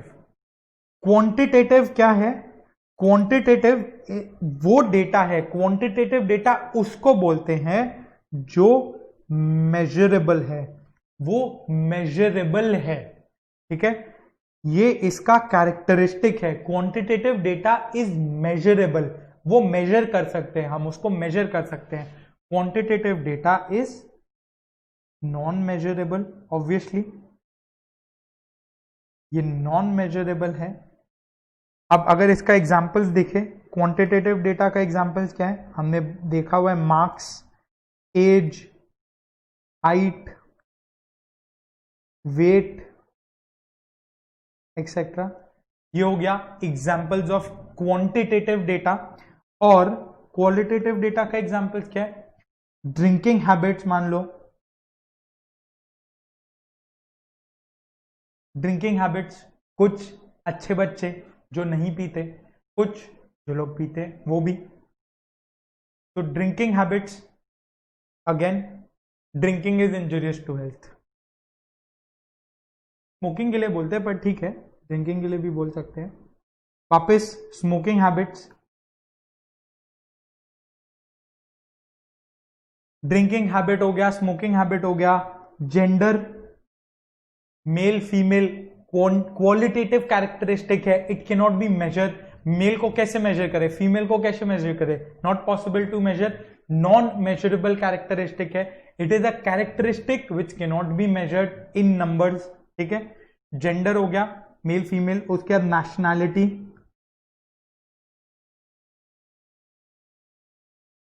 Religion etcetera. ये सारे हो गए, ये सारे हो गए qualitative characteristics, non measurable characteristics, right. तो data can be divided into two parts, quantitative जो मेजरेबल है, क्वालिटेटिव जो नॉन मेजरेबल है। अब एक टर्म याद रखना है, हमने सुना हुआ है पर फिर भी, क्वांटिटेटिव को हम स्टैटिस्टिक्स में बोलते हैं वेरिएबल। क्वांटिटेटिव को हम स्टैटिस्टिक्स में बोलते हैं वेरिएबल, जो आगे और डिस्कस होगा। क्वांटिटेटिव को हम बोलेंगे वेरिएबल, क्वालिटेटिव को हम बोलेंगे एट्रीब्यूट। ये याद रखना जरूरी है। फटाफट से तुम लोग ये भी फ्लो चार्ट बना लो अगर बनाना है। Data is divided into two parts, primarily two parts, और भी आएगा। This is classification on the basis of type या मेजरेबिलिटी। मेजरेबल है, क्वांटिटेटिव होगा, हाइट, वेट, मार्क्स, एज वगैरह वगैरह जो मेजर किया जा सकता है। नॉन मेजरेबल है तो क्वालिटेटिव होगा, जिसको मेजर नहीं कर सकते। Smoking habit, drinking habit, gender, nationality, religion वगैरह वगैरह। नॉन मेजरेबल को या क्वालिटेटिव को हम बोलेंगे एट्रीब्यूट, क्वांटिटेटिव को या मेजरेबल को हम बोलेंगे वेरिएबल। उसको एक वेरिएबल बोला जाता है। Height is a variable, age is a variable, nationality is not a variable, it is an attribute. समझ में आ रहा है डिफरेंस? यहां तक के लिए इतना ही है, इसमें इतना ही है, पर नोट कर लिया होगा। अब जो हम लोग का मेन इंपॉर्टेंट पार्ट आया, जो फर्स्ट स्टेप है in the process of statistics, that is collection of data. Collection of data, collection of data में कलेक्शन माने क्या, कलेक्ट करना है हमको डेटा को। तो कलेक्ट हम कैसे करेंगे, कलेक्ट हम करेंगे सोर्स से, कोई ना कोई सोर्स से हम डेटा को कलेक्ट करेंगे, राइट। तो वो सोर्स कैसा है उस हिसाब से हम डेटा को डिफाइन करते हैं, या तो वो प्राइमरी होगा या वो सेकेंडरी होगा, डिपेंडिंग ऑन सोर्स। कहां से डेटा को कलेक्ट कर रहे हैं उस हिसाब से डिसाइड होगा कि क्या ये हमारे लिए प्राइमरी डेटा है, क्या ये हमारे लिए सेकेंडरी डेटा है। अब प्राइमरी डेटा, सेकेंडरी डेटा, ये हमने देखा है। प्राइमरी डेटा क्या होता है? अब मान लो ये हम लोग देखे होंगे, नोटिस किए होंगे, पॉपुलेशन का डेटा गवर्नमेंट रिलीज करता है, ठीक है। साल में 10 साल में एक बार रिलीज होता है। लास्ट हुआ था 2011 में, अब नेक्स्ट होगा 2020 में, राइट। तो पॉपुलेशन का डेटा गवर्नमेंट रिलीज करता है। पॉपुलेशन जब गवर्नमेंट रिलीज कर रहा होता है उसके पीछे ना एक बहुत बड़ा प्रोसेस होता है। वो क्या प्रोसेस होता है? जैसे कि मान लो गवर्नमेंट एजेंसी को जब पॉपुलेशन का डेटा रिलीज करना है तो उसके पहले वो डेटा को कलेक्ट करना पड़ेगा। Release is presentation. पॉपुलेशन का डेटा जब गवर्नमेंट साइट्स पे अवेलेबल है तो दैट इज प्रेजेंटेशन। और प्रेजेंट करने से पहले कलेक्ट तो करो, उसको एनालाइज तो करो, उसको अच्छे से क्लासिफाई तो करो और फिर प्रेजेंट कर देना। तो जब कलेक्शन का बात आया तो गवर्नमेंट कलेक्ट कैसे करता है डेटा? गवर्नमेंट कैसे कलेक्ट करता है? अगर तुम लोग कभी ध्यान दिया होगा तो जब तुम लोग छोटा छोटा बच्चा था तब तुम लोग के घर पे कोई एक ऐसा मैनुअल रजिस्टर लेके आया होगा घर पे, ऐसे करके कुछ एक रजिस्टर लेके आया होगा घर पे, और वो कुछ ऐसा नोट करता होगा बैठ के कि घर में मेंबर्स कितने हैं, सबको देखेगा, इंडिविजुअली देखेगा। अच्छा ये एक मेंबर है, ये एक मेंबर है, ये एक, तो कुल मिला के मान लो 5 मेंबर्स, वो 5 मेंबर्स नोट कर लिया। अब ये 5 मेंबर्स में मेल कितने हैं वो नोट करेगा, मेल इतने, फीमेल इतने, वो नोट कर लिया। कितने लोग माइनर है 18 बिलो, कितने लोग मेजर है 18 अबव। जो लोग मेजर है उनका आइडेंटिटी चेक करता है, आधार वगैरह है या नहीं। पहले आधार था नहीं तो pan card, voter ID card वगैरह चेक होता था। अगर माइनर है तो उनका भी कुछ अगर डॉक्यूमेंट है, बर्थ सर्टिफिकेट वगैरह है तो वो चेक होता था। तो वो डेटा चेक होगा, उस हिसाब से डिसाइड होगा, उस हिसाब से वो डेटा कलेक्ट करता था। तो एक एक घर घर जाके वो एड्रेस नोट किया, इस एड्रेस में रहने वाले इतने लोग, मान लो 5, 6, 7 जितने भी, और इसमें इतने मेल इतने फीमेल, ऐसे करके वो पूरे इंडिया में अलग अलग लोग जाके कलेक्ट करते थे। सबको रिपोर्ट, सब डेटा को कलेक्ट करके गवर्नमेंट को दे देते थे। तो गवर्नमेंट जब ये डेटा कलेक्ट करवा रहा है तो वो डायरेक्टली कलेक्ट करवा रहा है, सोर्स पे जाके एकदम ओरिजिनेटिंग सोर्स से कलेक्ट करा रहा है। वो प्राइमरी डेटा हो गया। सॉरी, क्यों? क्योंकि गवर्नमेंट खुद लोगों को घर घर भेज रहा है, नोट करो कौन कितने लोग कहां पे रहते हैं। तो वो पूरा डेटा को ओरिजिनली, इनिशियली एकदम एट द सोर्स पॉइंट पे जाके कलेक्ट कर रहा है, घर से देख के कलेक्ट कर रहा है कितने लोग हैं। यहां 5 लोग हैं, चलो यहां पे 5 लोग हैं, सामने वाले बगल वाले फ्लैट में 10 लोग हैं, यहां 10 लोग हैं, ऊपर वाले फ्लैट में 15 लोग हैं, यहां 15 लोग हैं, इधर 2 ही लोग हैं, यहां पे 2 ही लोग हैं। ठीक है, ऐसे करके हर एक म्यूनिसिपल कॉरपोरेशन अपने एरिया का डेटा नोट करता है और गवर्नमेंट को भेज देता है। तो गवर्नमेंट खुद ये डेटा कलेक्ट करवा रहा है, तो ये प्राइमरी डेटा हो गया। ये ओरिजिनली कलेक्ट हो रहा है, एकदम एट द सोर्स कलेक्ट हो रहा है, कहीं और से कलेक्ट नहीं हो रहा है, जाके डायरेक्टली हम खुद कलेक्ट करवा रहे हैं, गवर्नमेंट ऐसा बोलता है। तो गवर्नमेंट के लिए ये प्राइमरी डेटा है। तो गवर्नमेंट जब ये डेटा कलेक्ट किया, गवर्नमेंट के लिए हो गया ये प्राइमरी डेटा। अब वो कलेक्ट करके अपने वेबसाइट पे पब्लिश कर देगा सेंसस पे, उसको हम पॉपुलेशन सेंसस बोलते हैं। लास्ट हुआ सेंसस 2011, नेक्स्ट आएगा सेंसस 2021। वो सेंसस को यूज करके अलग अलग लोग डेटा एनालिटिक्स करते हैं। एग्जाम्पल मान लो डाबर जो कंपनी है या आईटीसी कंपनी है, डाबर का एग्जाम्पल लेते हैं, इस केस में आईटीसी बहुत बार ले लिया। सॉरी, डाबर को च्यवनप्राश हो गया, टूथपेस्ट हो गया, ये सब कुछ लॉन्च करना है। डाबर रूरल एरिया में ज्यादा चलता है rather than urban area. Urban area में आईटीसी वगैरह ज्यादा चलते हैं। तो जब डाबर को कुछ एक टूथपेस्ट लेके आना है, ठीक है, या कुछ मान लो कुछ एक फीमेल प्रोडक्ट लेके आना है, कोई एक मेल प्रोडक्ट लेके आना है, च्यवनप्राश कुछ लेके आना है, तो वो ये देखेगा एज रूरल एरिया में कौन कितना बड़ा है।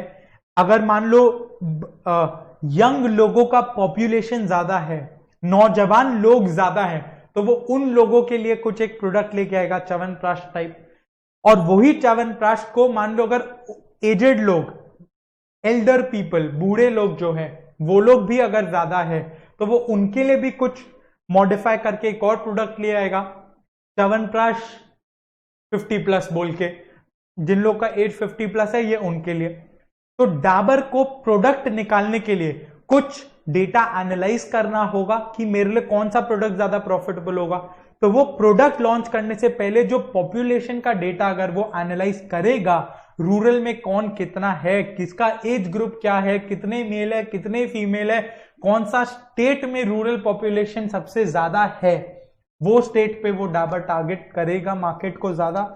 तो ये सब जो डाबर के लिए एनालिसिस होगा, डाबर गवर्नमेंट का रिलीज किया हुआ पॉपुलेशन सेंसस को यूज करेगा और फर्दर एनालाइज करेगा। तो डाबर के लिए ये सेकेंडरी डेटा है, डाबर के लिए ये गवर्नमेंट का डेटा रिलीज किया हुआ, गवर्नमेंट का जो डेटा रिलीज किया हुआ है डाबर उसी पे आगे एनालिसिस कर रहा है, उसी पे काम कर रहा है अपने हिसाब से। तो डाबर के लिए ये हो गया secondary data, right. Primary data क्या है, हम लोग यहां पे एग्जांपल लिख लेते हैं, इतना जो बड़ा में डिटेल क्या, सिर्फ एग्जांपल लिख लो, अपने आप बाद में याद आ जाएगा क्या था। गवर्नमेंट सेंसस 2011, ठीक है। एग्जांपल इधर होगा Dabur using the population census, ठीक है।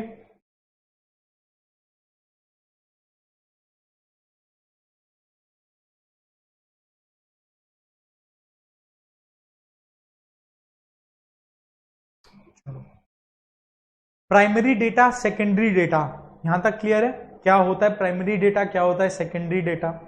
अब प्राइमरी डेटा में 3 सोर्सेज है, ठीक है, 3 सोर्सेज है। हमने देख लिया what is primary data, what is secondary data. अब हम लोग बात करेंगे सोर्सेज ऑफ प्राइमरी डेटा का और सोर्सेज ऑफ सेकेंडरी डेटा का, ठीक है। इसमें नाम जानना है, नाम और बेसिक्स जानना है, बस ज्यादा डिटेल में कुछ नहीं जानना, तो फटाफट से उसको भी डिस्कस कर लेते। पहला सोर्स होता है इंटरव्यू मेथड, ठीक है। इंटरव्यू मेथड यानी क्या, हम खुद किसी का इंटरव्यू लेते हैं, इंटरव्यू लेके डेटा कलेक्ट करते हैं।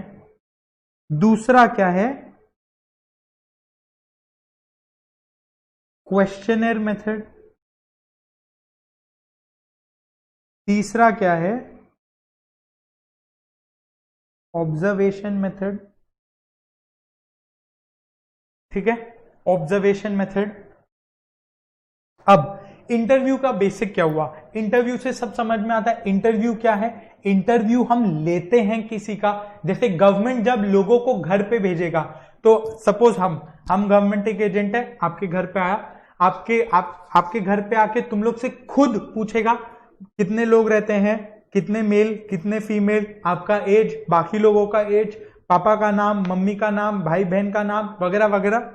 तो ये हम क्या किया, तुम्हारे से पूछ रहा है, इंटरव्यू ले रहा है डेटा कलेक्ट करने के लिए, दैट इज इंटरव्यू मेथड, जहां पे हम किसी का इंटरव्यू लेते हैं डायरेक्टली, इंटरव्यू। क्वेश्चनर क्या हुआ, जहां पे हम एक, सपोज यही चीज को इंस्टेड ऑफ हम गवर्नमेंट खुद एक भेजा, एक तो एक तरीका हुआ हम खुद आए और खुद पता करे क्या है, दूसरा तरीका है गवर्नमेंट खुद एक, मान लो इसी में क्वेश्चनर ड्राफ्ट किया और सबको ईमेल कर दिया, वो हो गया क्वेश्चनर मेथड, या सबको एक लेटर पोस्ट कर दिया कि आप ये सबको आंसर करके भेजिए, वो हो गया questionnaire method. Observation method, observation क्या है, कुछ एक जहां पे आपको ऑब्जर्व करना पड़ता है, ऑब्जर्वेशन से हम डेटा कलेक्ट करते हैं। इंटरव्यू हो गया लोगों का इंटरव्यू लेके, ऑब्जर्वेशन हो गया चीजों को ऑब्जर्व करके। इसमें कोई अगर ऑब्जर्वेशन और इंटरव्यू में कंफ्यूज मत होना। अगर हम घर आ रहा है डेटा कलेक्ट करने के लिए पूछताछ के द्वारा, दैट इज इंटरव्यू, क्योंकि हम किसी से पूछताछ कर रहा है। ऑब्जर्वेशन हो गया हम सिर्फ देख के कलेक्ट कर ले रहे हैं, हम किसी से पूछताछ नहीं कर रहे हैं, ठीक है, ये फर्क है, हम सबको डिस्कस करेंगे। सेकेंडरी डेटा पे बाद में आते हैं। अब एक बार प्राइमरी को ना थोड़ा और डिटेल में डिस्कस करते हैं। प्राइमरी में क्या होता है, सबसे पहला इंटरव्यू जो हमने देखा, दूसरा क्वेश्चनर मेथड, तीसरा ऑब्जर्वेशन मेथड,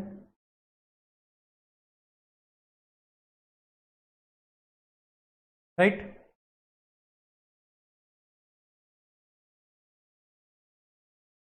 ठीक है। अब इंटरव्यू हमने समझा बेसिकली इंटरव्यू का क्या मतलब होता है, कोई आके पूछताछ कर रहा है, दैट इज इंटरव्यू। तुम लोग कल को जाके सीए बन जाएगा जॉब इंटरव्यू देने, दैट इज इंटरव्यू। ये हो गया इंटरव्यू, जहां पे पूछताछ के द्वारा डेटा कलेक्ट किया जा रहा है, और ये सब डेटा कलेक्शन के तरीके हैं। जब तुम लोग कल जाओगे सीए बनने के बाद इंटरव्यू देने के लिए, वो भी एक तरीका होगा for companies to collect data. Company भी अपने लिए डेटा कलेक्ट कर रहा है, कौन सा कैंडिडेट मेरे लिए सबसे ज्यादा सूटेबल है। That is a method of primary data collection. सब चीज डेटा कलेक्शन का तरीका है। Interview is the first method. Interview में 3 और मेथड्स हैं, फ्लोचार्ट बना लेना सिंपली। डायरेक्ट इंटरव्यू,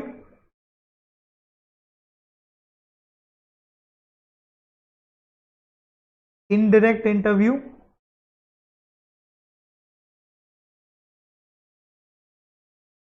आखिर में टेलीफोनिक इंटरव्यू। ठीक है, 3 तरह के हैं। डायरेक्ट इंटरव्यू में 3 पार्ट्स, डायरेक्ट, इनडायरेक्ट और टेलीफोनिक। डायरेक्ट इंटरव्यू किस चीज से होता है, जहां पे आप डायरेक्ट इंटरव्यू ले रहे हैं। जैसा हम पॉपुलेशन डेटा कलेक्ट कर रहे हैं, तो जो एजेंट गया जो कलेक्ट कर रहा है वो डायरेक्ट इंटरव्यू ले रहा है। डायरेक्ट कोई फैमिली मेंबर से इंटरव्यू ले रहा है, कोई और यहां पे इन्वॉल्व नहीं है, तो वो हो गया डायरेक्ट इंटरव्यू। गवर्नमेंट खुद डायरेक्टली डेटा कलेक्ट करवा रहा है डायरेक्ट इंटरव्यू के हिसाब से। कल आप जब जॉब इंटरव्यू देने जाएंगे, that is a direct interview. Company खुद, आपका कोई कंपनी का रिप्रेजेंटेटिव खुद इंटरव्यू ले रहा है, डायरेक्ट इंटरव्यू, कोई और आके इंटरव्यू नहीं ले रहा है, डायरेक्ट इंटरव्यू। ठीक है। इनडायरेक्ट इंटरव्यू, इसमें सिर्फ एग्जाम्पल लिख लो और कुछ नहीं है।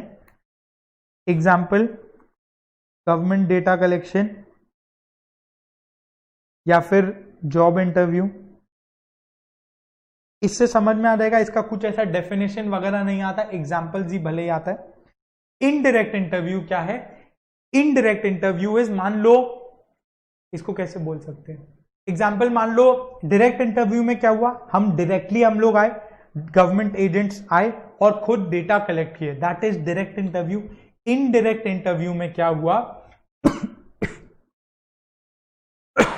सॉरी, इनडायरेक्ट इंटरव्यू में क्या हुआ, इनडायरेक्ट इंटरव्यू में गवर्नमेंट म्यूनिसिपल कॉर्पोरेशन को फोन करके बोलेगा, म्यूनिसिपल कॉर्पोरेशन को बोलेगा कि आप मेरे को बर्ड्स, जितने लोग पैदा हुए लास्ट 10 साल में, 2011 से 2021 के बीच में, number of births and number of deaths का डिटेल्स दे दो।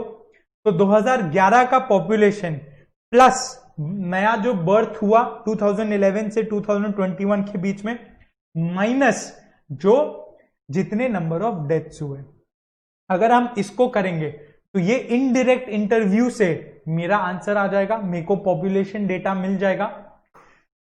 तो इनडायरेक्ट इंटरव्यू में क्या हुआ, इनडायरेक्ट इंटरव्यू में हम घर घर नहीं जा रहा है, डायरेक्टली डेटा कलेक्ट नहीं कर रहा है, डायरेक्टली जॉब इंटरव्यू नहीं ले रहा है, sorry, directly population data collect नहीं कर रहा, पर गवर्नमेंट म्यूनिसिपल कॉर्पोरेशन को फोन करके इनडायरेक्टली सबका डेटा मंगवा लिया। जब कोई भी इंसान पैदा होता है, कोई भी बच्चा पैदा होता है, तो उसका बर्थ सर्टिफिकेट बनता है, वो बर्थ सर्टिफिकेट म्यूनिसिपल कॉर्पोरेशन ही बना के देगा। सिमिलरली जब किसी का भी डेथ होता है, तो वो भी म्यूनिसिपल कॉर्पोरेशन में जाके रजिस्टर होगा। वो डेथ सर्टिफिकेट जब इशू होता है तो वो municipal corporation death certificate issue करता है, तो वो डेथ सर्टिफिकेट भी म्यूनिसिपल कॉर्पोरेशन जब इशू करेगा, तो that is also a form of record. तो गवर्नमेंट खुद इनडायरेक्टली बर्थ सर्टिफिकेट्स और डेथ सर्टिफिकेट्स इशूड का डेटा म्यूनिसिपल कॉर्पोरेशन से मंगा लेगा, 2011 में ऐड कर देगा कितने बर्थ्स हुए, कितने लोग पैदा हुए और कितने लोगों का डेथ हो गया, उससे माइनस कर दो। इससे मेरा 2021 के लिए पॉपुलेशन डेटा मिल जाएगा। इनडायरेक्ट इंटरव्यू के हिसाब से हमको डायरेक्टली इन्वॉल्व नहीं होना पड़ा। तो इसमें एग्जांपल लिख लेते हैं, बर्थ एंड डेथ सर्टिफिकेट। दूसरा इसका एग्जांपल एक और है। अब जैसा प्राइमरी डायरेक्ट इंटरव्यू में हमने क्या एग्जांपल लिया था कि कल आप डायरेक्टली जॉब इंटरव्यू देने जा रहे हैं, जॉब इंटरव्यू डायरेक्टली आपका इंटरव्यूअर के साथ में हो रहा है, that is a direct interview. ठीक है। वरना दूसरा ऑप्शन क्या है, पहले आप करियर पोर्टल्स, बहुत सारे करियर पोर्टल्स है, जॉब प्लेसमेंट पोर्टल्स है, उसमें अपना सीवी दोगे, वो आपका इंटरव्यू ले लेगा, दैट इज इनडायरेक्ट इंटरव्यू। तो डायरेक्ट इंटरव्यू का काम कम हो, इसीलिए इनडायरेक्ट इंटरव्यू। अब डायरेक्ट इंटरव्यू माने क्या, एक एक जन को इंटरव्यू करना है, बाप रे पूरा दिन लग जाएगा। एक एक जन को इंटरव्यू करने का मतलब समझ रहे, एक एक जन को आधा आधा घंटा भी दिया तो पूरा दिन लगेगा। उसमें भी अगर हम 12 घंटा भी बैठ के इंटरव्यू ले ले तो भी 24 लोगों का इंटरव्यू होगा, राइट। एक जन 24 लोगों का इंटरव्यू ले सकता है, जबकि वो पूरा दिन बैठ के देख ले। इनडायरेक्ट इंटरव्यू में क्या होगा, पहले ही career portals, job placement portals खुद एक इंटरव्यू राउंड कंडक्ट कर लेंगे और फिर वो कुछ लोगों को सिलेक्ट करके कंपनीज को भेज देंगे, फिर एक इंटरव्यू कंडक्ट होगा। तो अगर डायरेक्ट इंटरव्यू पहले 200 लोगों का लेना पड़ता, अब मान लो मे बी 30-40 लोगों का लेना पड़ेगा, क्योंकि प्लेसमेंट पोर्टल्स ने खुद फिल्टर करके भेज दिया है।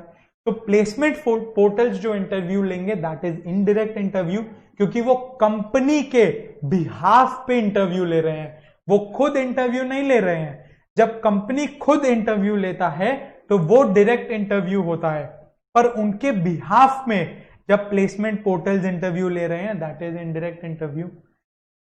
थर्ड, टेलीफोनिक इंटरव्यू में कैसे पूछ सकते हैं।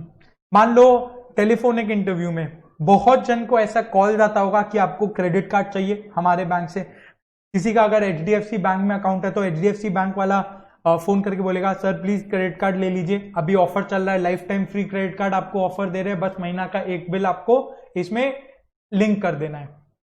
ठीक है।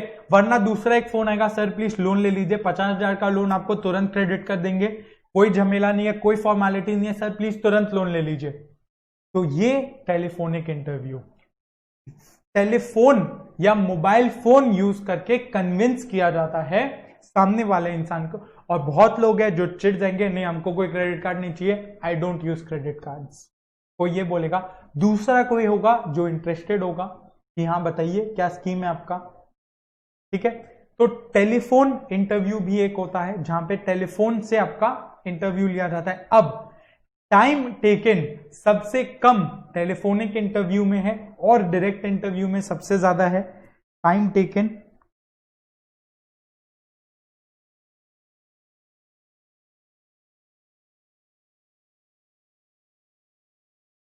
और टेलीफोनिक इंटरव्यू के द्वारा मैक्सिमम बहुत लोगों तक पहुंचा जा सकता है। इसको थोड़ा ऊपर शिफ्ट कर लेते हैं।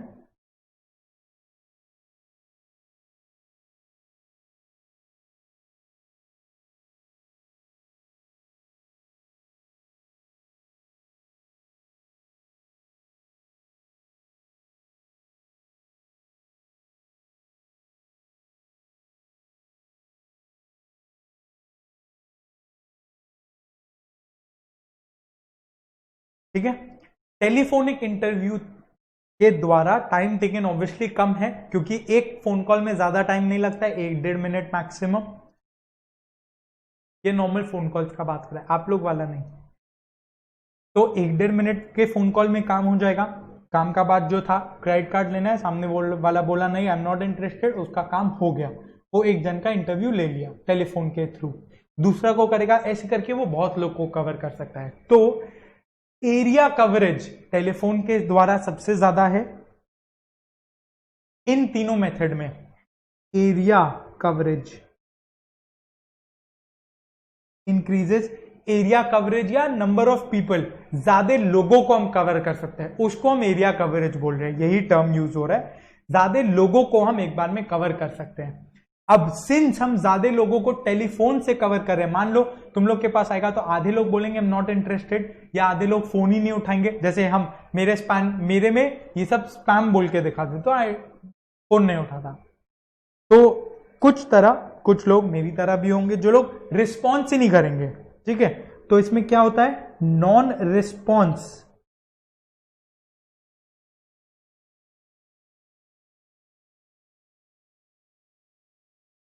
नॉन रिस्पॉन्स का भी प्रोबेबिलिटी ज्यादा होता है। तो टेलीफोन में टाइम टेकन जरूर कम है पर एरिया कवरेज ज्यादा है कंपेयर टू डायरेक्ट इनडायरेक्ट, और नॉन रिस्पॉन्स का प्रोबेबिलिटी भी बढ़ जाता है, ठीक है। अब है ना 2-3 टिपिकल केसेस आते हैं एग्जाम में। मान लो कोई एक केस आता है जो नेचुरल कैलामिटी हुआ, कहीं पे कोई अर्थक्वेक आ गया, सुनामी आ गया, तूफान आ गया, लैंडस्लाइड वगैरह कुछ हुआ। उस केस में कौन सा interview method, which method of conducting an interview is the best method, कौन सा होना चाहिए? खुद से सोच के बोलो, डायरेक्ट, इनडायरेक्ट या टेलीफोनिक। जब कोई नेचुरल डिजास्टर आता है तो it is a situation of chaos, बहुत केओस होता है उधर। तो इस केस में क्या होता है, it is the natural responsibility of a government का ये एक रिस्पॉन्सिबिलिटी है of any government of any country या एनी स्टेट। इंडिया ले लो, यूएस ले लो, कोई भी ले लो, कहीं पे अगर नेचुरल डिजास्टर आता है तो ये गवर्नमेंट का रिस्पॉन्सिबिलिटी है टुवर्ड्स इट्स सिटीजन्स कि वो खुद जाए और असेस करे व्हाट इज द डैमेज। जैसा जब बंगाल में अम्फन हुआ था फॉर एग्जांपल, तो मोदी जी खुद आए थे देखने के लिए, हेलीकॉप्टर से चक्कर लगाए थे देखने के लिए कि कितना डैमेज हुआ। वो कहीं रुक के भी असेस किए होंगे कि कितना, किस एक्सटेंट का डैमेज है। ऑब्वियसली उनको पूरा एक टीम के साथ आते हैं, ऐसा नहीं है वो खुद ही पेपर पेन लेके आ गए, उनका एक पूरा टीम है जियोलॉजिस्ट का, बहुत सारे लोग होते हैं उसमें, इंजीनियर्स वगैरह, जो असेस करते हैं कितना डैमेज हुआ, कितना प्रॉब्लम हुआ, कितना नुकसान हुआ इससे, और इसका कॉस्ट ऑफ रिकवरी कितना होगा, कितने लोगों का नुकसान हुआ, कितने लोग इसमें मर गए, कितने लोग इसमें घायल हो गए, कितने इंजर हो गए, किनका घर तबाह हो गया, वगैरह वगैरह का ये हिसाब लगाते हैं। तो ये एक मॉरल ड्यूटी है गवर्नमेंट का, खुद आना, साइट पे खुद आना कि कितना डैमेज हुआ। सिमिलरली ममता बनर्जी भी खुद गई थी सुंदरबंस असेस करने के लिए कि क्या डैमेज हुआ। तो be it the chief minister of the state और the prime minister of the country, उनका एक मॉरल ड्यूटी है कि अगर कहीं पे फ्लड आ रहा है या कोई तूफान आ रहा है या कुछ भी आ रहा है जो एक नेचुरल डिजास्टर है जो काफी नुकसान किया है, वो खुद उस साइट में जाएंगे और उसको असेस करेंगे कि what is the extent of the damage. तो हम इसमें लिखेंगे बेस्ट सूटेबल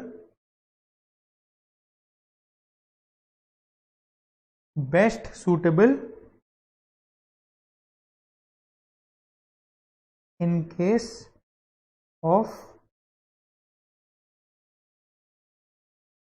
natural disasters। ठीक है, ये हुआ best suitable for natural disaster is direct interview. ठीक है, अब एक और केस मान लो, ये नेचुरल डिजास्टर का हमने देखा। अब एक दूसरा केस क्या है, दूसरा केस एक ये है, मान लो कहीं पे रेल एक्सीडेंट हो गया, मान लो कोई भी एक स्टेट में, उत्तर प्रदेश, बिहार, वेस्ट बंगाल, उड़ीसा, कहीं पे भी एक रेल एक्सीडेंट हो गया, ट्रेन डी रेल हो गया, पटरी से नीचे उतर गया, तो काफी नुकसान हुआ होगा, काफी लोग इंजर हुए होंगे, घायल हुए होंगे, हो सकता है कुछ लोग मर भी गए होंगे। तो इस केस में कौन सा मेथड सबसे सूटेबल होगा, ये भी एक क्वेश्चन है। Let's say rail accidents, rail accident बोल के क्वेश्चन आता है यूजुअली। सो रेल एक्सीडेंट या कोई भी तरह का ऐसा एक एक्सीडेंट, जैसा example accident now rail accident या कोई भी एक्सीडेंट ये बहुत फ्रीक्वेंट तो नहीं है जरूर, पर ये इतना भी, इसका फ्रीक्वेंसी इतना कम भी नहीं है कि ये नेचुरल डिजास्टर की तरह हो। नेचुरल डिजास्टर तो मान लो साल में एक बार आ सकता है या 2-3 सालों में एक बार आ सकता है। एक्सीडेंट्स तो आजकल होते ही रहते हैं कहीं ना कहीं पे, कोई हाईवे में कहीं एक्सीडेंट हो गया, कोई ट्रेन डीरेल हो गया, ये होता रहता है। अब इस केस में it is not possible for the leader of the nation, prime minister Modi, हम लोग ये तो नहीं एक्सपेक्ट कर सकते ना कि कहीं पे एक ट्रेन का एक्सीडेंट हुआ, कहीं पे एक रेल एक्सीडेंट हुआ, मोदी जी खुद देखने आए कितने लोग घायल हो गए, कितने लोग यहाँ पे, कितने लोगों का डेथ हो गया, या चीफ मिनिस्टर खुद जाए। यूजुअली ऐसा नहीं होता। इस केस में क्या होगा, वो अपने ऑफिशियल्स को भेज देंगे, एक कोई टीम आ जाएगा जो असेस करेगा कि कितना नुकसान हुआ। तो देयरफॉर लीडर या प्राइम मिनिस्टर, चीफ मिनिस्टर वगैरह खुद तो नहीं आए साइट पर वो एक टीम को भेज दिए अपने बिहाफ में कि प्लीज देख के आओ कितना डैमेज हुआ, कितने लोगों का नुकसान हुआ। उसके हिसाब से वो कॉम्पेंसेशन भी देते हैं उनके परिवार को, राइट। तो indirect interview is the best method for any sort of accidents, like for example rail accident, train accident, कुछ भी ले लो। तो इस केस में क्या है,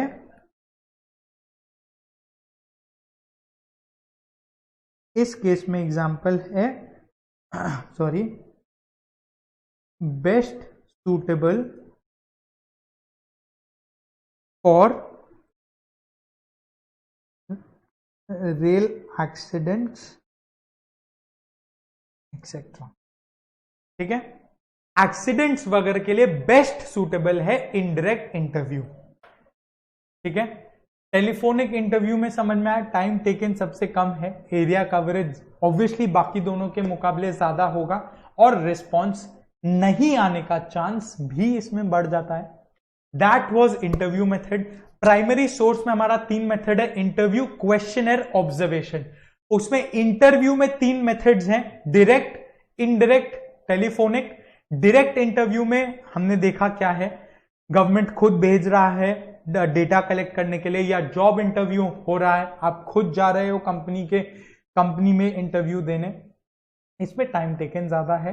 and this is most suitable for natural disasters. दूसरा मेथड इनडायरेक्ट इंटरव्यू, हमने देखा खुद हम नहीं जा रहे हैं साइट में, गवर्नमेंट के एजेंट्स खुद साइट पे नहीं जाते डेटा कलेक्ट करने के लिए, पर वो म्यूनिसिपल कॉर्पोरेशन को कॉल करके बोलेंगे कि आप मुझे बर्थ एंड डेथ सर्टिफिकेट्स भेजो, मेरे को इनका डेटा चाहिए। तीसरा टेलीफोनिक इंटरव्यू जो हमने देखा, HDFC बैंक वगैरह का, किसी भी बैंक से फोन आता है आपको लोन चाहिए, नहीं चाहिए, वगैरह वगैरह। इस केस में टाइम टेकन कम है, एरिया ज्यादा है, एरिया में ज्यादा एरिया कवर कर सकते हैं, और नॉन रिस्पॉन्स ज्यादा है, मतलब chances of non response increases. Rail accidents के लिए इनडायरेक्ट इंटरव्यू सबसे सूटेबल है। अब एक और सेकंड मेथड आता है, क्वेश्चनर। सबसे पहला हमने देखा इंटरव्यू, ठीक है, एक और आता है क्वेश्चनर मेथड। क्वेश्चनर मेथड में क्या होता है, इसमें हम ईमेल, पोस्ट वगैरह से एक क्वेश्चनर भेज देते हैं, जिसमें जो रिस्पोंडेंट है, रिस्पोंडेंट यानी क्या, आप, मैं, हम लोग को एक क्वेश्चनर भेज दिया जाता है, हम उसमें डिटेल्स फिलअप करके वापस भेज देते हैं, राइट। जब आप जॉब के लिए एप्लीकेशन भरोगे तो सबसे पहले फर्स्ट स्टेप होगा, एक क्वेश्चनर आप लोग को दिया जाएगा, एक बेसिक सा असेसमेंट टेस्ट होगा, उसको हम बोलेंगे क्वेश्चनर। वो ईमेल पे आपके पास आएगा या उनके पोर्टल पे होगा जहां पे आपको भरना होगा। वो ईमेल पे आपके पास आएगा, आपको उसको भरना होगा और उसको भेजना पड़ेगा, वापस से कंपनी को भेजना पड़ेगा।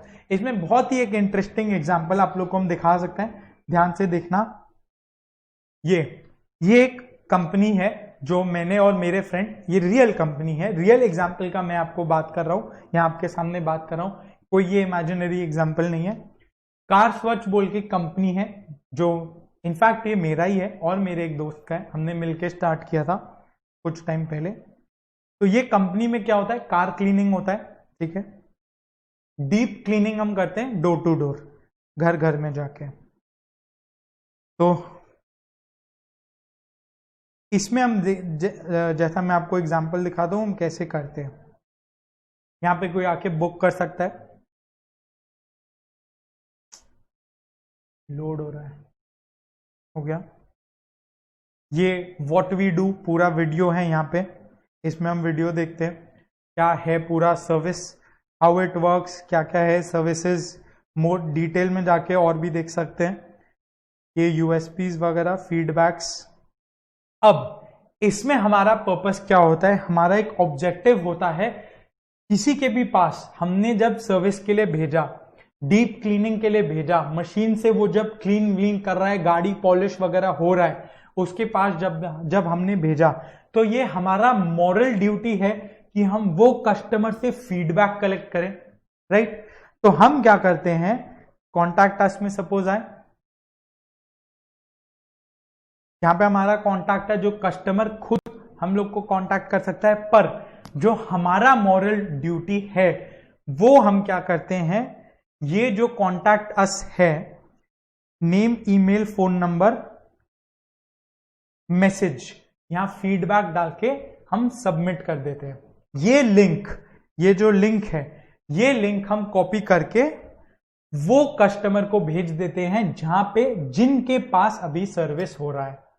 तो हम क्या करते हैं, सीधा सीधा मेल करते हैं, या तो ये लिंक को हम अपने मेल आईडी से उनके मेल आईडी पे भेज देंगे, या फिर बहुत सारे तरीके, टेक्स्ट मैसेज से उनको भेज देते हैं अपने ये ऑफिशियल नंबर से, ये वाले इस नंबर से उनको भेज देते हैं, या व्हाट्सएप कर देते हैं, कैसे भी करके उनको भेजते हैं, तो उनके वहां से फीडबैक आता है।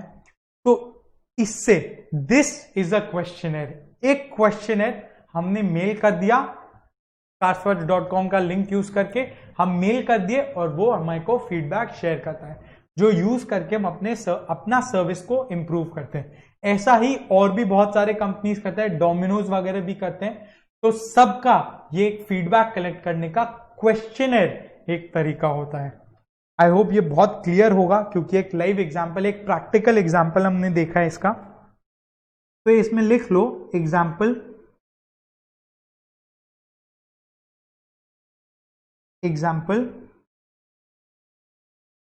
फीडबैक फॉर्म CarsWatch, और भी है डोमिनोज वगैरह भी ऐसे ही करते हैं, तो उनका भी लिख लो। तो फीडबैक जब कोई भेजता है तो वो इस तरह का एक, जब क्वेश्चनर मेथड यूज करके एक फीडबैक भेजता है। इसमें दो इंपॉर्टेंट चीजें हैं याद रखने के लिए। सबसे वन क्या, सिंस ये क्वेश्चनर है, हमको क्या करना है, हमको सबका ईमेल आईडी डाल देना है। सपोज अगर मुझे 10 लोगों का फीडबैक कलेक्ट करना है, मुझे क्या करना है, सिर्फ 10 लोगों का ईमेल आईडी डाल के एक साथ उनको भेज देना है। डोमिनोज को एक दिन में जितने लोगों ने पिज्जा ऑर्डर किया, उन सारे कस्टमर्स का ईमेल आईडी डाल के सबको फीडबैक लिंक भेज देगा, या उनके मोबाइल नंबर में मैसेज भेज देगा। तो this covers the widest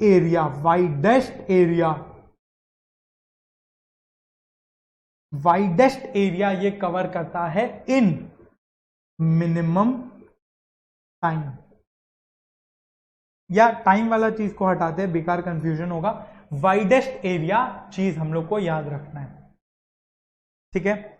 widest area cover करता है क्वेश्चनर मेथड। ये टेलीफोनिक इंटरव्यू से भी ज्यादा बड़ा एरिया को कवर करता है, ये हमेशा याद रखना। क्वेश्चन आएगा एमसीक्यू में, which of the following methods covers the widest area. Questionnaire भी होगा, टेलीफोनिक इंटरव्यू भी होगा।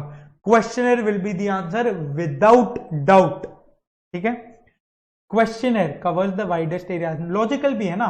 टेलीफोन में आपको तो फिर भी एक एक करके फोन करना पड़ेगा, क्वेश्चनर में तो आप सबको एक साथ बल्क मैसेज कर सकते हो। जैसे आपको टेस्ट पेपर मिलता है हम लोग के एंड से, मैसेज का लिंक चले जाता है या ग्रुप पे चले जाता है, एक बार में सबको मिल गया क्वेश्चनर सबके पास चला गया एक बार, वो क्वेश्चन पेपर को फिल करो और हमारे पास आंसर आ गया। तो एक साथ हम सबको भेज सकते हैं, फोन करके देते तो जाहिर सा बात है ज्यादा टाइम लगता, राइट। तो widest area.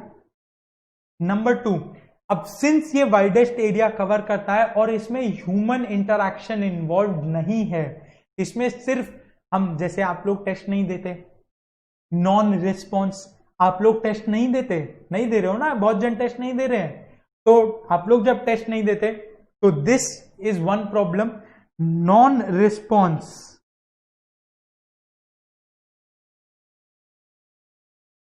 is the highest in this method, even more than telephonic interview.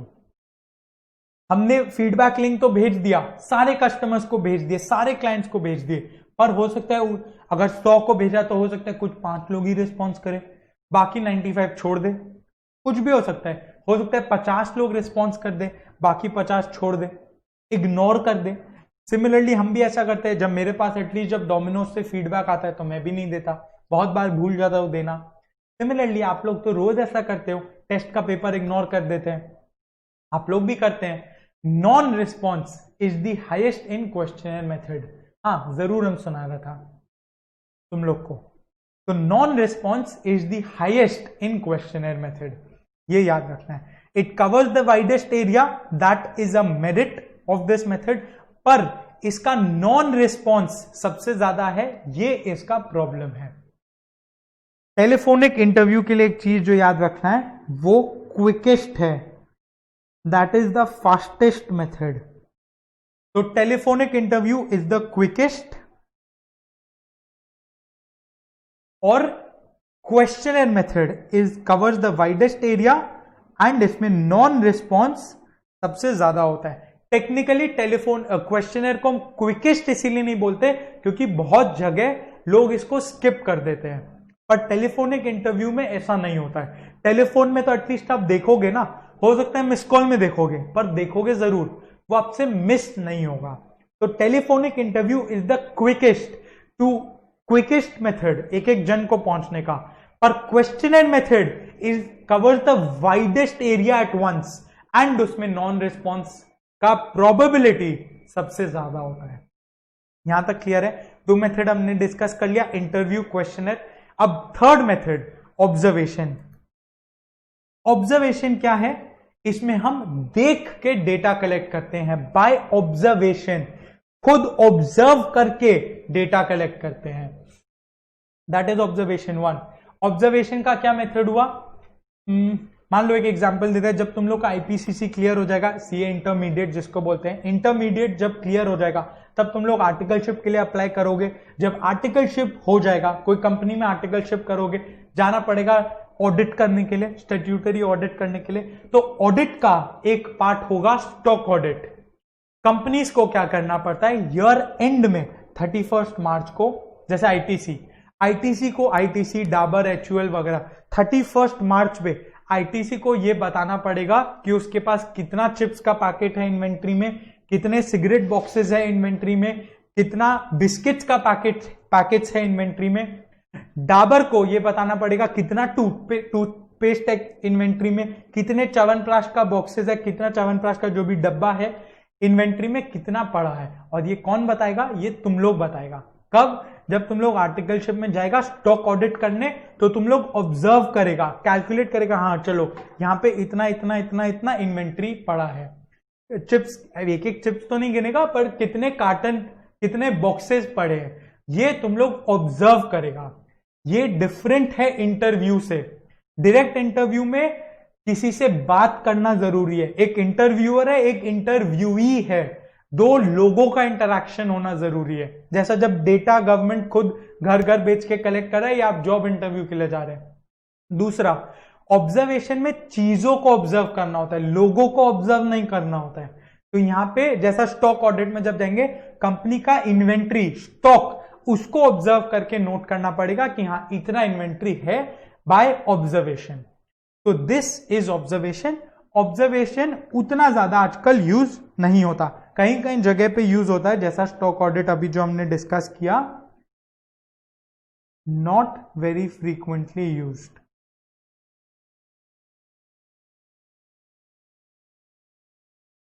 यहां तक क्लियर है प्राइमरी सोर्सेस। अब चलो इसको फटाफट से ये एक फ्लोचार्ट बना लो, इसमें बहुत सारे क्वेश्चंस कवर हो गए, फटाफट से इसको एक फ्लोचार्ट बना लो रफ में।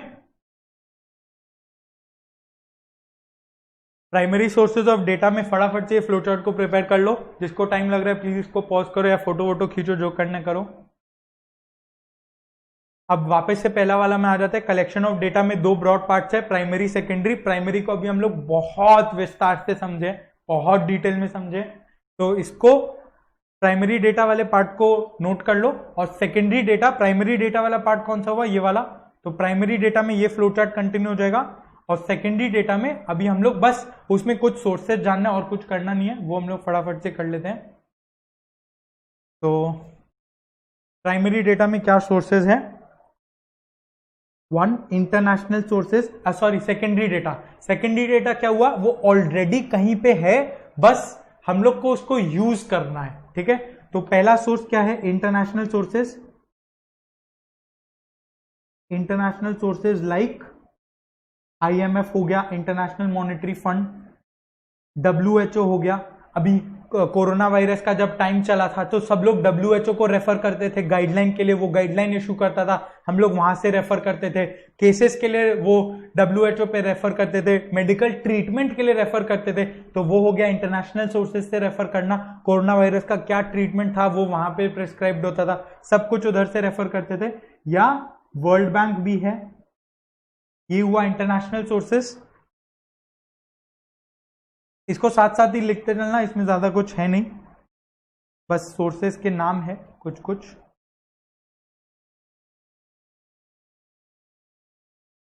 आ गया।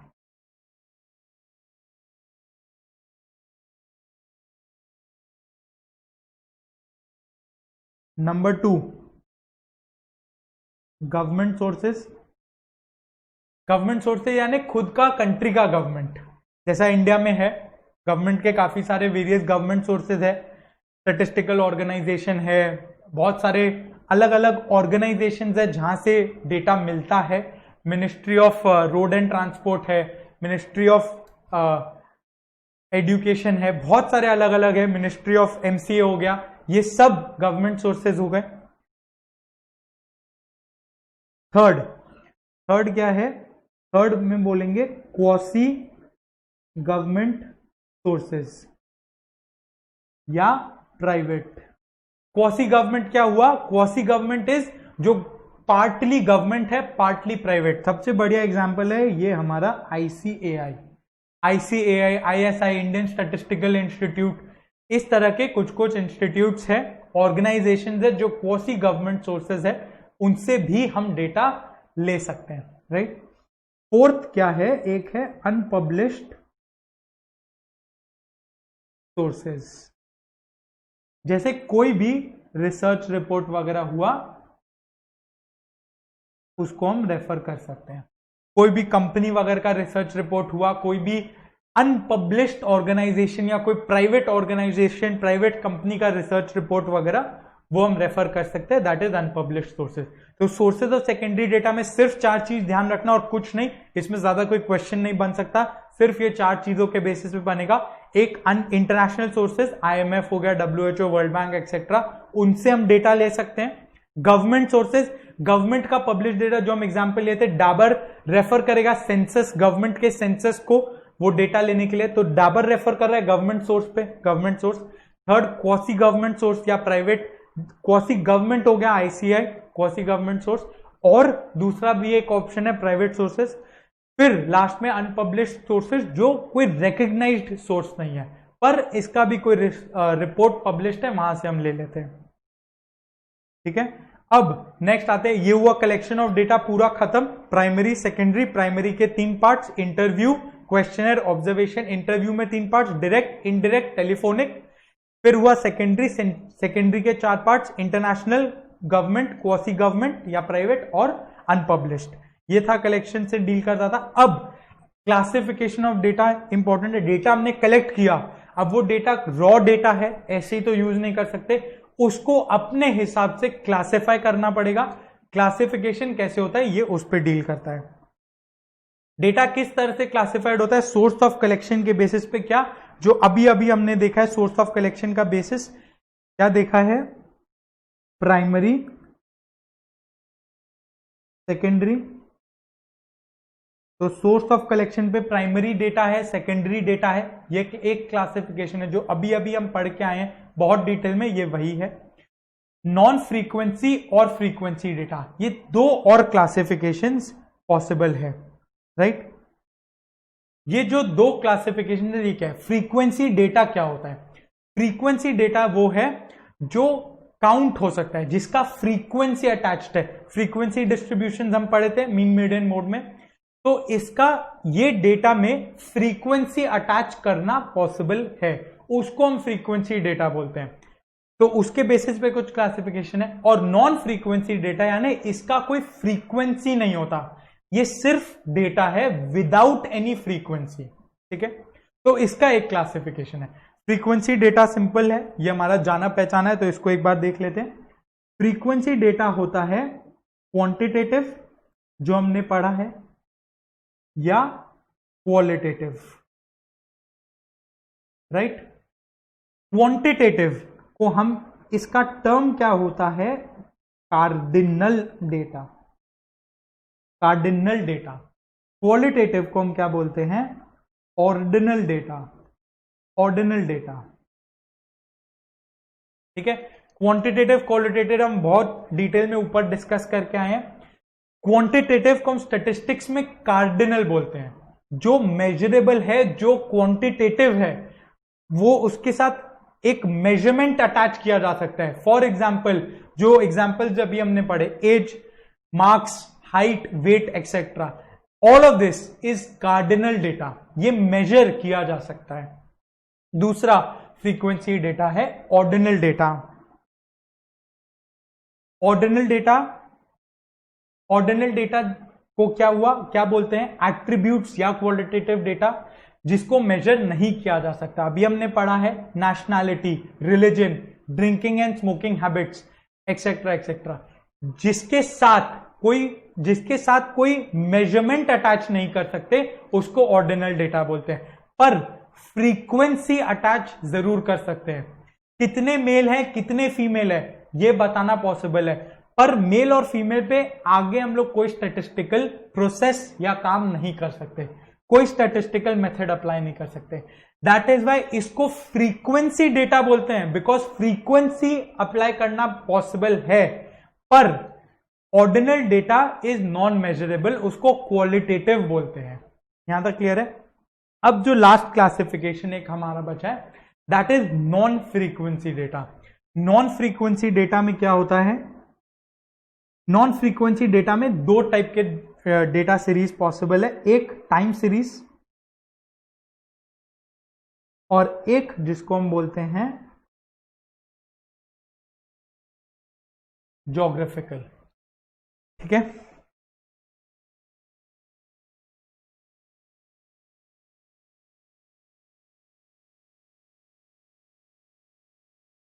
ठीक है, तो टाइम सीरीज को हम टेम्पोरल या क्रोनोलॉजिकल भी बोलते हैं। ज्योग्राफिकल को हम स्पेशियल डेटा भी बोलते हैं, ठीक है। तो time series also known as temporal और chronological data, geographical also known as spatial data. Time series data क्या होता है हमने पढ़ा हुआ है, टाइम सीरीज पे पूरा चैप्टर पढ़ा है हमने डिटेल में। वो क्या होता है, टाइम के हिसाब से प्लॉट किया जाता है। Historically it is associated with a certain interval of time, ठीक है। लाइक फॉर एग्जाम्पल, कितने सीए स्टूडेंट्स या सीएमए स्टूडेंट्स जो अपना एग्जाम क्लियर किए हैं इन द लास्ट 10 years, एक साल में 2 टर्म होता है, तो 20 टर्म्स में कितने सीए या सीएमए स्टूडेंट्स हैं जिन लोगों ने एग्जाम क्लियर किया है, दैट इज टाइम सीरीज। हम लास्ट 20 टर्म्स को प्लॉट करेंगे और उनके साथ रिस्पेक्टिवली कितने लोग, कितने सीए सीएमए स्टूडेंट्स क्लियर किए उसको प्लॉट करेंगे, that is time series data. Geographical या स्पेशियल डेटा क्या होता है, this is associated with geography, geography के साथ रिलेट करता है ये। जैसा क्या, मान लो एक टर्म के पास आउट्स हमने लिया सीए सीएमए का, वो टर्म के पास आउट्स को हमने जितने लोगों ने पास किया उन सबका डेटा लिया, उसको हम ज्योग्राफिकली अरेंज करेंगे। नॉर्थ रीजन में कितने, ईस्ट रीजन में कितने, साउथ में कितने, वेस्ट में कितने, सेंट्रल में कितने, 5 रीजन्स में हमने अरेंज किया। और इसका एक कुछ शेयर क्लासिफाई हो जाएगा। मान लो हो सकता है 20% ईच, या कहीं 15%, कहीं 25%, कुछ ज्यादा कम भी हो सकता है। तो दिस इज ज्योग्राफिकल और spatial data, data classified in terms of geography. ये रीजन के हिसाब से क्लासिफाई होगा, ठीक है। तो geographical data time series data के साथ फ्रीक्वेंसी अटैच करना पॉसिबल नहीं है। ये इसका कोई अगर मान लो एक टर्म में कितने सीए स्टूडेंट्स पास हो रहे हैं, इसका और क्या फ्रीक्वेंसी अटैच करोगे, इसका फ्रीक्वेंसी अटैच करना पॉसिबल नहीं है। तो दैट इज व्हाई ये नॉन फ्रीक्वेंसी डेटा होता है।